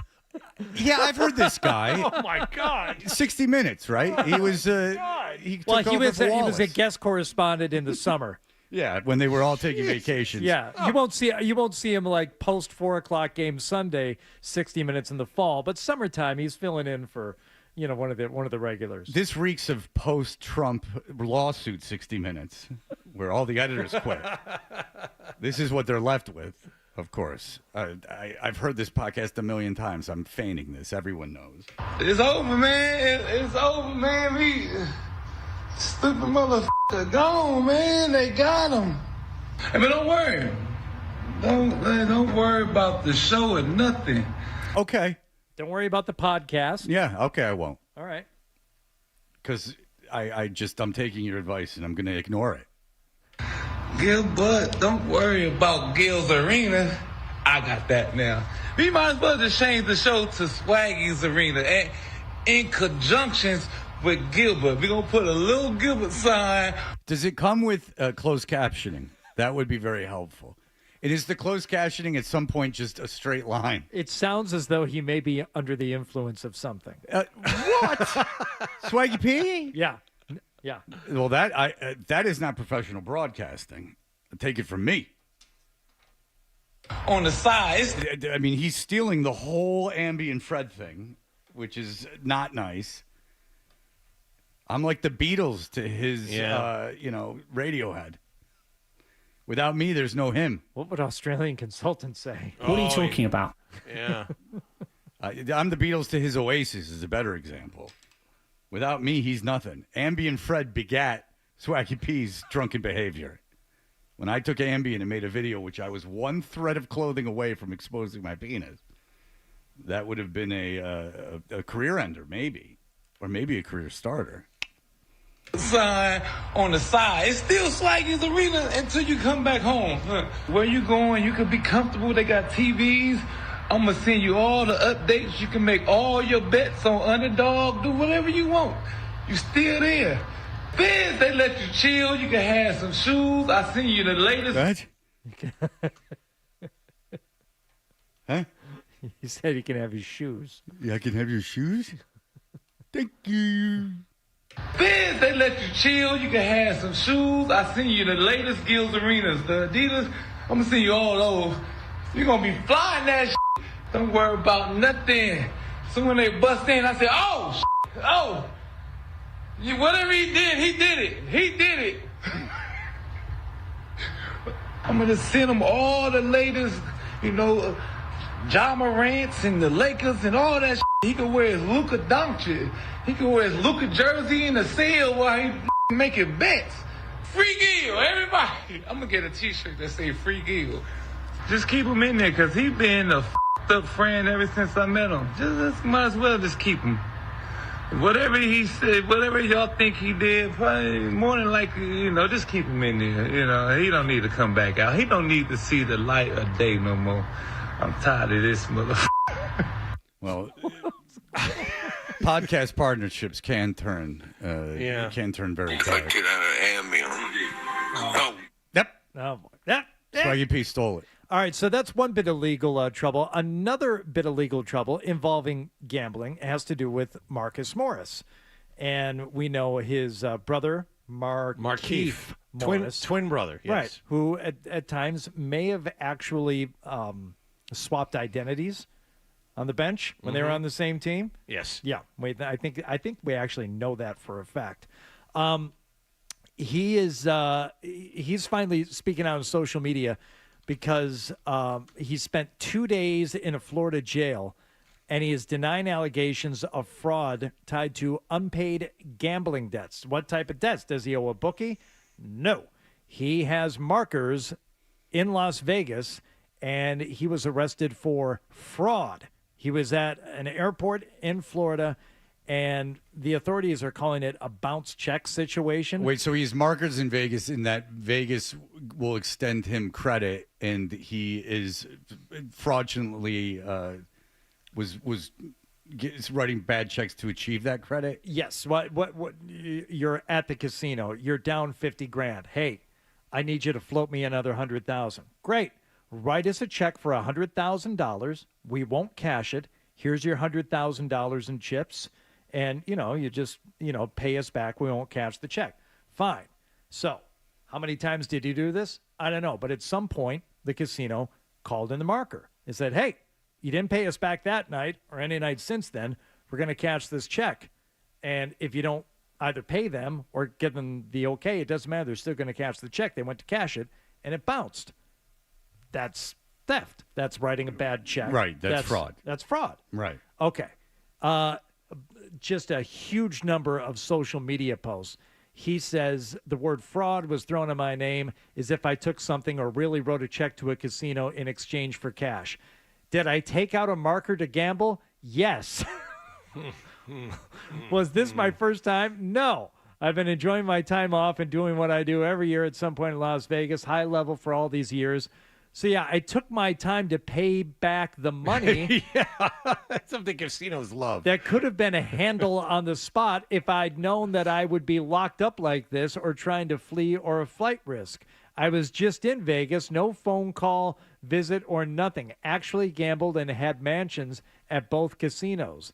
The key word I won't accept is fraud because this has nothing to do with no money exchange, blah, blah, blah. I hate Vegas to really make me really look like a criminal over a petty couple hundred. So it's only a couple $100,000. Right. 51 hours in jail. What hurt the most is I was really chained up and sitting in a jail 24-hour lockdown. Lesson learned. I'm not ducking or hiding from this, and most of you know that about me. And well, once they let you in the general population, according to the Booty Bandit, things improve. Yeah. Like, target-rich environment. Yeah, like once you're out of that cell, that individual cell, then you can finally, you can matriculate. Yeah. You say your prayers in her, man, somebody be up in your. Yeah. So he says he's paid the money back and he's not going to accept the story, the word fraud. He said, moral of the story: Vegas don't care about nothing but they bread, and when they feel they will move forward, lesson learned. Wait, Vegas only cares about money? Yeah, well, it's as long been said, those beautiful hotels and casinos and skyscrapers, those were not built on gamblers' winnings. Yeah. The town is not built on winners. It's built on losers and guys who, I don't know, take out markers for a couple $100,000. Yeah. Sure. It's just funny in life, like when people get arrested, and it would be just the most easily avoidable thing. Just like, don't gamble. Have you seen? Don't take the marker. Right. Just don't do it. Yeah. Like, you don't have to do that. It's just a vice that you're indulging, and which is fine in moderation, but you obviously can't control yourself. This is an entirely avoidable situation. Have you seen during your period of time in Las Vegas something bad happen to a guy who owed too much money to a casino? No, never, John. Yeah, you know who it actually happened to? George the Animal Steele's brother, who was a neighbor of ours. Tried to pay in turnbuckle sides. Where I grew up, and I don't know how, because he was a gambling addict, obviously, because it wasn't like a rich neighborhood. Oh, you told me this before. Yeah, but he was to the point where they were, flying him out there to gamble, and eventually they came after him for the money that was owed to them. Because after a while, it's like, no, we don't expect you to show up here with, at the time it was probably, $20,000 or $30,000. No, we know you're good for it. You got all this money in your accounts and your retirement accounts, and but eventually they called in the markers on all that stuff. So you know how Craig Carden went to jail for the scheme with the tickets? Well, he had a bad gambling addiction. He very open about it. I'm not telling tales out of school. He does like PSA work and stuff like that. But so he had this gambling addiction. So what you were saying about them flying George the Animal Steele's brother is that, yeah, they would helicopter him out to the casino and, helicopter him back into the city. And I think Anthony Cumia has gotten helicopters to and fro. They'll treat you. Oh, yeah. But you would be well better off just paying to get a helicopter to take you to the casino than what you're ultimately going to give up in exchange for that treatment. Like way better off paying for your room, paying for your meals, gambling what you're comfortable gambling, and you're going to come out way, way ahead. Because they are so smart, because they've completely isolated the personality type that is going to lose that kind of money. Yeah. And it's just this need for this outward extravagance, like this need to feel very important by the way that you're traveling, by the room that you get, by all that stuff. And you're the ultimate sucker, because they just keep feeding your ego and feeding your ego and feeding your ego until ultimately you cough up, 100 times as much money as they've spent on you. You're the best. You're the VIP. Like, here, dear. Well, the free rooms are like the biggest joke out there, because, they do cost something. You can't just show up and say, give me your free room. Unless you put a sandwich. give them the $20 sandwich. But if they have empty hotel rooms, of course they're going to give you a room as somebody who's going to come in there and then spend money. That costs them nothing. Because it's I have obviously, and I don't feel the need to even say this, but I have a lot of flaws in my own personality, but I've told you all of them, so to my knowledge. But one of them is not, Vegas couldn't grift me, is what I'm saying, is that this is so interesting to me because this would never happen to me, because the minute they were like, can I fly you out? I'd be like, no. How do you not have that thing in your brain that goes, this isn't good? Like, none of this is a good thing. Like, they're not doing this to be cool. It's not like, if you went to a restaurant and then you happen to know someone there and they're like, give you a free dessert. Like, this is, you're going through an awful lot of trouble to get me to you.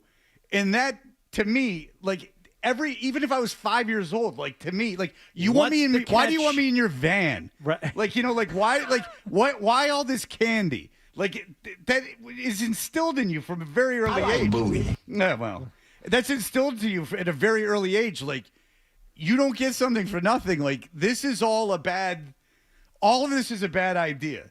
These guys aren't working for the Make-A-Wish Foundation. These people are operating a high-level business, and they want you so badly to go there. It's not your sparkling personality, my friend. It is because that they are going to get every last dollar out of you, and you'll probably be paying until you die. All right, very good. That is just one thing I don't understand. I don't understand how that false sense of exterior VIP treatment would make you so gullible that you just give them all your money. It's weird. I would just feel like a fool the entire time. Like, you're doing all this to fool me. Like, it's obvious. It's like knowing the magic And trick. every moment I stay here and every meal that I take from you, it looks like I'm falling for it. Yeah, exactly. Like, everyone's pointing at me. I'm like the Bugs Bunny cartoon. I'm a big lollipop walking around. And everyone's pointing at me like, look at this a-hole. They're all talking about me. They're all going, oh, that big idiot's coming out. You know, they all know. Like, that's my fear of everything. That's my fear, is everyone's talking behind my back. That's the thing. That would be far more than any room or anything. But if you do take your credit cards and put $20 between them, they'll let you do whatever you want. Hog wild at the place. All right, we'll be back in just a moment with our award-winning email bit.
is Mr. Fun. Dutcher and Hardy continues on the Sports Hub. You know, I got an idea for a bit. The email bit. We should do the email bit. It's a great idea. Let's do the email bit. It is that time of day. It is time for us to siphon through the emails. We had a caller today that already called me out for saying the Detroiters instead of Detroiters, which is annoying me. The caller got to me. Oh boy, Well, get it right next time, and you won't find yourself in this pickle. A very annoying thing. It's like it's Beastie Boys, not the Beastie Boys. Like, and if you're introducing the Beastie Boys, you go, ladies and gentlemen, the Beastie Boys. No. It's ladies and gentlemen, Beastie Boys. Okay. Even Biz Markie on Check Your Head sings the Beastie Boys. Right. Coming I don't like that argument because it's the same thing. It's Descendants, not the Descendants. But if you introduce the band, you would go, ladies and gentlemen, the Descendants. Yeah. Why would you just go, ladies and gentlemen, Descendants? It just sounds weird. Yeah, it does, because it's not right. Yeah. You put the in front of the thing when you say it. When you write it, you don't put the. But when you say it, you say the. It's a very annoying, prickly thing. I don't like that. I don't care. Well, you wouldn't say the 311. No, I wouldn't, because I would never introduce them. I would not want to be associated. Alex says, my grandfather called his death. We were talking about Ozzy. Okay. He had been not feeling himself for the 6 months prior to him dying. He was playing solitaire as he did one morning and said to my grandmother, I think today is the day I die. Died that night in his sleep from a heart attack. Called his death like a hook shot. Okay. See, I find that comforting. You guys don't find that comforting. Well, I find it more comforting than your grandfather who said that the facing your own death is terrifying. Yeah, well, yeah, facing your own death is a terrible thing. Yeah. That's what he said. Yeah, I don't like that. Mike just sent me a thesaurus, and the caption was passive-aggressive. And he just sent us a thesaurus because today I'm saying big words but not using them properly, which is a problem with me. I'm aware of what I'm trying to say, and I'm aware a word exists, but I'm not getting the two together. You understand? Yeah, Jared in Somerville has a long one, but bear with me. Wallach, you're a boring old bird that's only good for reading headlines. But having said that, don't let Fred and the others bully you into liking or even watching. I think you should leave. It's the Blaze Jordan of humor. Tons of potential, should be great, but more swings and misses than hits. Same goes for the movie. Lots of nonsensical babbling and yelling. It says more about the state of sketch comedy than about Tim Robinson. No one needs to see it. Stand strong, Wallach, both for yourself and the longevity of my favorite game. Drink whenever Fred crowbars in the word zeitgeist to a conversation. Love, Jared. He didn't say, by the way, I was waiting for you to say that Tim Robinson was part of the zeitgeist, and you did not. So take that. I think I said the show is part of the zeitgeist. I believe you said it was part of the culture. I probably think I used the term zeitgeist. But it is part of the zeitgeist. That's the right word. Zeitgeist. Zeitgeist. But that's the term for something that is become just embedded in culture. I think the emailer is saying is that you use the word a lot. But that's the proper word for the sentiment that I'm bringing. That when something has been immersed in the culture where it's just like something that's, when you're talking, that reference, like Gatsby, right? When I say that, you know exactly what I'm talking about. So wouldn't that be that the Great Gatsby is part of the zeitgeist? That's the proper term. Just come for up that. with some synonyms for zeitgeist so that you Please. can say. I mean, I didn't know this was Scrabble. I'm sorry, audience, for going over your head so much. And that emailer is a fool because he doesn't understand what I'm saying. The very idea is I would never go say to you, why haven't you watched the Tim Robinson movie with Paul Rudd? Because I can't remember. Friendship is because it's not something I don't think you enjoy, but that's not the point. I would never go, why are you not watching this hour and a half, 2 hour long piece of art? That's too much of a commitment. I understand incredibly not spending that amount of time. I think you should leave is such an easy ask because it's something that you could watch on YouTube, like at a red light. I mean, when someone's driving and you're in the passenger seat, you could watch it. I think you should leave sketch. It's just easy. It's 3 minutes of your time. And the idea that this has been going on for so long, and John is never even curious enough to just check it out, is a slap in the face and an insult to all of us, really. Climate, ambiance, atmosphere, fabric, milieu. Milieu, my favorite. Oh, if I said milieu, that would go milieu. over. That's better than zeitgeist. I'm sure that would sit better. If you rotate them in, apparently, that's what he wants. Right. What do you want out of me? To stop saying zeitgeist so Some much. variance is what he wants. I will take using a word I shouldn't say inappropriate, using a word in a way that it's not supposed to be used. Like I have the definition of the word wrong, and I could see that being very annoying. But if I'm using zeitgeist in a way that is the way that the word is defined to express the idea I'm trying to express, I cannot take that. It's not like I'm running around saying it every break. I was trying to say, John hasn't watched it. That's unbelievable to me. It's a part of culture. It's a part of the zeitgeist, the larger societal reference. And now Nick Young, Swaggy P, is part of it too. He's got 3 million Instagram followers, so joke's on me. That's even more than Everyday Maggie. You know who else is a part of the culture? Sarah from Everett. Who good. Has not emailed as much lately, but in our conversations about what's his name, Ozzy's funeral and Ronnie James Dio's funeral and the tellings of the tales about going to the Rainbow Room, Sarah writes in, I was in L.A. for a wedding in the late 90s. We decided to go to the Rainbow Room. What a plethora of celebrities that night. First, I met the sweaty fat porn star Ron Jeremy. My guy friends recognized him. I had no idea who he was. Then I met Hulk Hogan's body double for the movies. He was in bike shorts and a fanny pack. Had Tourette syndrome.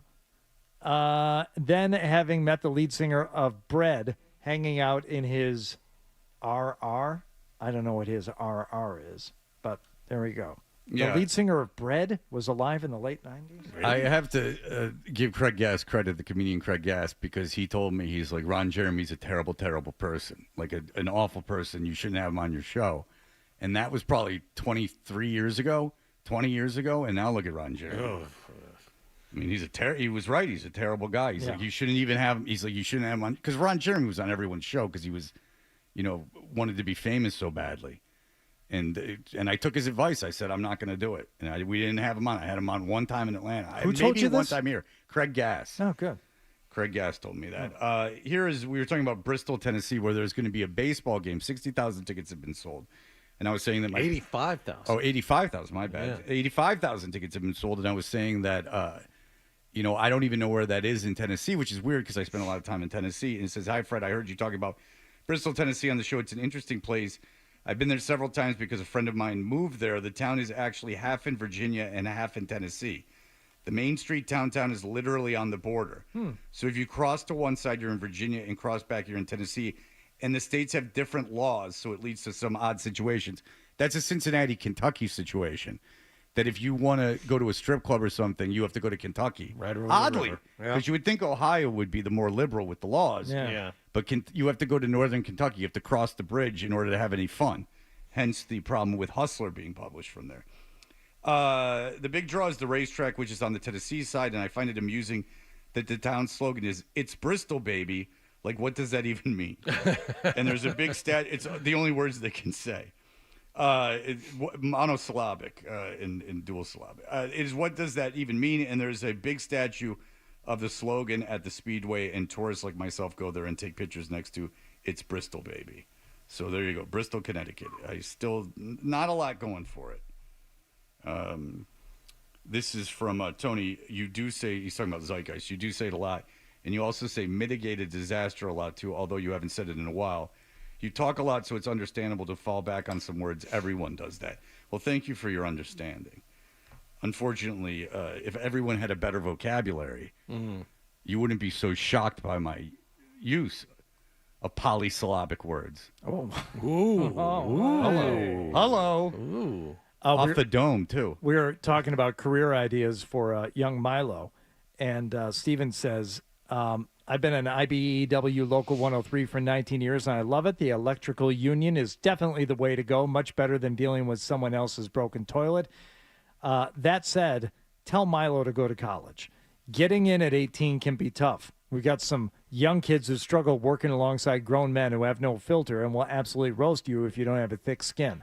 Honestly, I could see Milo studying ornithology. That seems like a better fit. And that's from Stephen Shinney. If you don't know the reference, he had a game at Lawrence Technical Institute yesterday, and he was very impressed by the school, and that's a trade school. So I was like, oh, the boy seems fascinated with the trades, which led us down a hearty discussion and so on and so forth. But if Milo were to become an ornithologist and study like a layman's handbook and just go, these dang birds. Yeah, just like, that's a dang bird. Look at this page. This is another dang bird. These things that go out in front of your window and bug you. This is the kind. Yep, this looks like one of them flying machine things, contraptions that make all the noise. Yellow-beaked bird. They're like flying pets with big, loud voices. All right, we shall be back, and we will finish everything up in just a moment. Here are the headlines. Sports Hub headlines, presented by Celsius Energy Drinks. Red Sox beat the Twins in Minnesota yesterday 13-1 at Target Field to take 2 of the 3 games between the two teams. Sox currently have the second wild card in the American League. They're a game behind the Yankees and a game and a half ahead of Seattle. They'll have tonight off with the Major League Baseball trade deadline coming up at 6 p.m. Eastern time.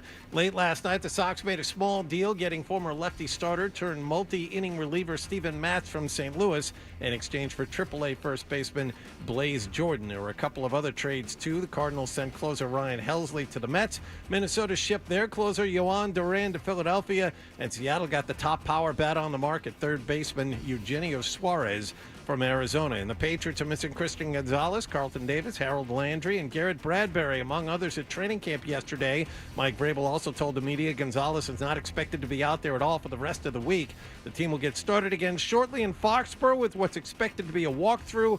Exhibition game number 1 is a week from tomorrow night against the Washington Commanders. Sports Hub headlines are brought to you by the McGovern Automotive Group. McGovern and 98.5 The Sports Hub are giving away a brand new Ford F-150. For more info on how to enter, follow 98.5 The Sports Hub and McGovern Auto Group on Instagram. Complete rules and details at 98.5thesportshub.com. I'm John Wallach on Boston's Home for Sports, 98.5 The Sports Hub. Your next update at 10 o'clock. You're listening to Toucher and Hardy on the Sports Hub. Visit the 99 restaurant the day after the Red Sox win and get a free kit.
Toucher and Hardy, the Sports Hub. We know what you're thinking. What could I possibly have missed from the show? It's time for The Stack on Toucher and Hardy. Hey, we're Toucher and Hardy, and it is time for The Stack as we finish things up. Hardy, what's going on? Yesterday in The Stack, we covered Madison Murray, who has a book out, the title of which we cannot say on the air, but it's an adult coffee table book, and it celebrates the North Shore and a lot of things sexual and a lot of NSFW material. She wrote an email,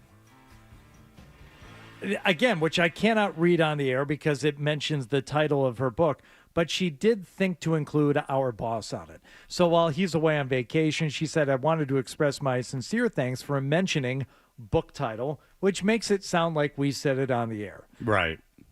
On your show today, would love to send the studio a complimentary copy. If you're interested, let me know the shipping address. Madison and I will respond to you. We'll get to this. Well, Madison, also a lot of legwork there. Asking if we want a copy and then asking for the address, like every good PR person. This is a grassroots operation, you understand. Yeah, the reason why we mentioned her, she had a grassroots campaign to promote the book that was appropriated a slogan from Market Basket that they did not like, so she got a cease and desist, much like the cops that showed up at her public reading in the parking lot of a Market Basket. And look, so I wanted to investigate a little bit more. I found a music video that Madison had posted on one of her sites where she is, I believe, dressed like Pinocchio, and there's a guy behind her dressed like, I thought he was dressed like Jim Carrey in The Mask, but apparently not, as he will tell you in the song, he's Jiminy Cricket. Like I'm Jiminy Cricket. F***ing on your like I'm Jiminy Cricket. I don't give a cause I'm Jiminy Cricket. Let me tell you what made me change my mind. She seems to be very indebted to foul language. It seems like kind of like a Dice Clay situation. Yeah. You know, you can figure out what's going on generally when you look at something online. Yeah. Even if, if it's not part of the zeitgeist. Hardy with that word. Now you've done it. Even if it's not in your cultural sphere, you can figure out what's going on. Right. I can't figure out what's going on. I don't know what's going on with this. Well, that is truly brilliant art. I mean, it's like a racer head. Jiminy. All right, I don't hear this anymore, to be honest. Shoulder she be on her knee. It's only another minute. Giving her this good advice, can't you say? All this is going to do is be bad for us. No good will come of it. The only thing that could possibly happen is if someone forgot to bleep something or something like that. Ryan the risk is wouldn't do not that. worth the reward. I think that's savvy on your part. Yeah, the risk is. This is an adverse risk-reward situation. Yeah. How do you feel about Spinal Tap? I watched it again last week, actually. I bought it off of Amazon. I bet it holds up.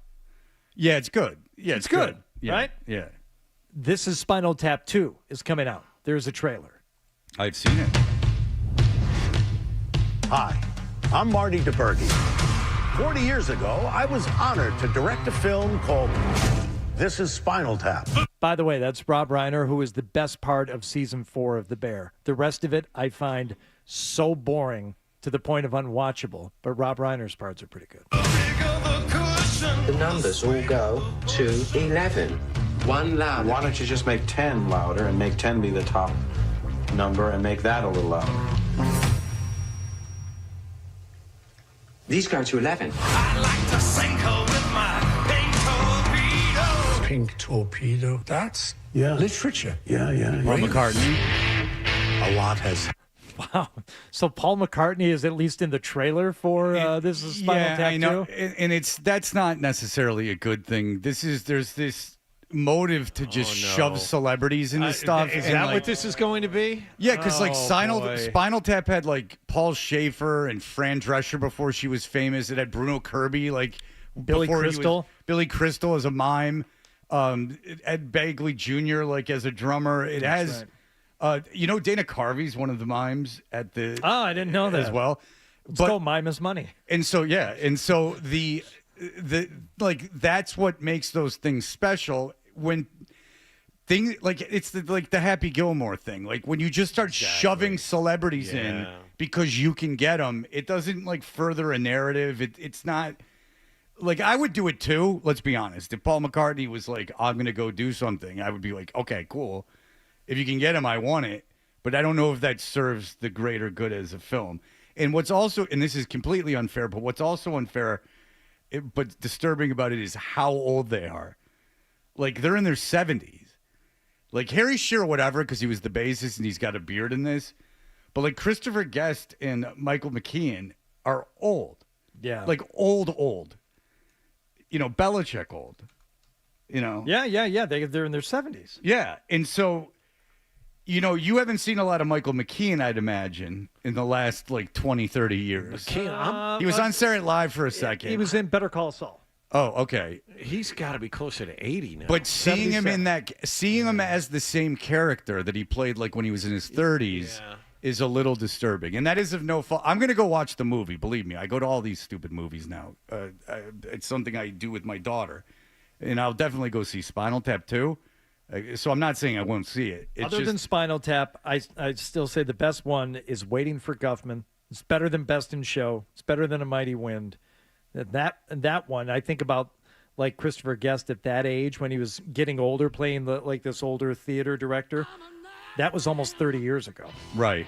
Waiting for Guffman. Well, Christopher Guest was in that National Lampoon Lemmings Woodstock parody with Belushi and Chevy Chase and all that. Like, he was considered for one of the original Saturday Night Live spots. He ended up doing the Monday Night Football guy, the famous announcer, Howard Cosell's Saturday Night Live. Christopher Guest was a part of that with Bill Murray. But so Christopher Guest apparently, when they were doing Lemmings, was like such a good musician and such a fun, he was like too brilliant. Like, he was almost too gifted for the production. They needed someone to act like Joe Cocker and throw himself around. And that's why you relate to him. Yes. Thank you for making the connection. And that's why him and I are both part of the Zeitgeist. Zeitgeist.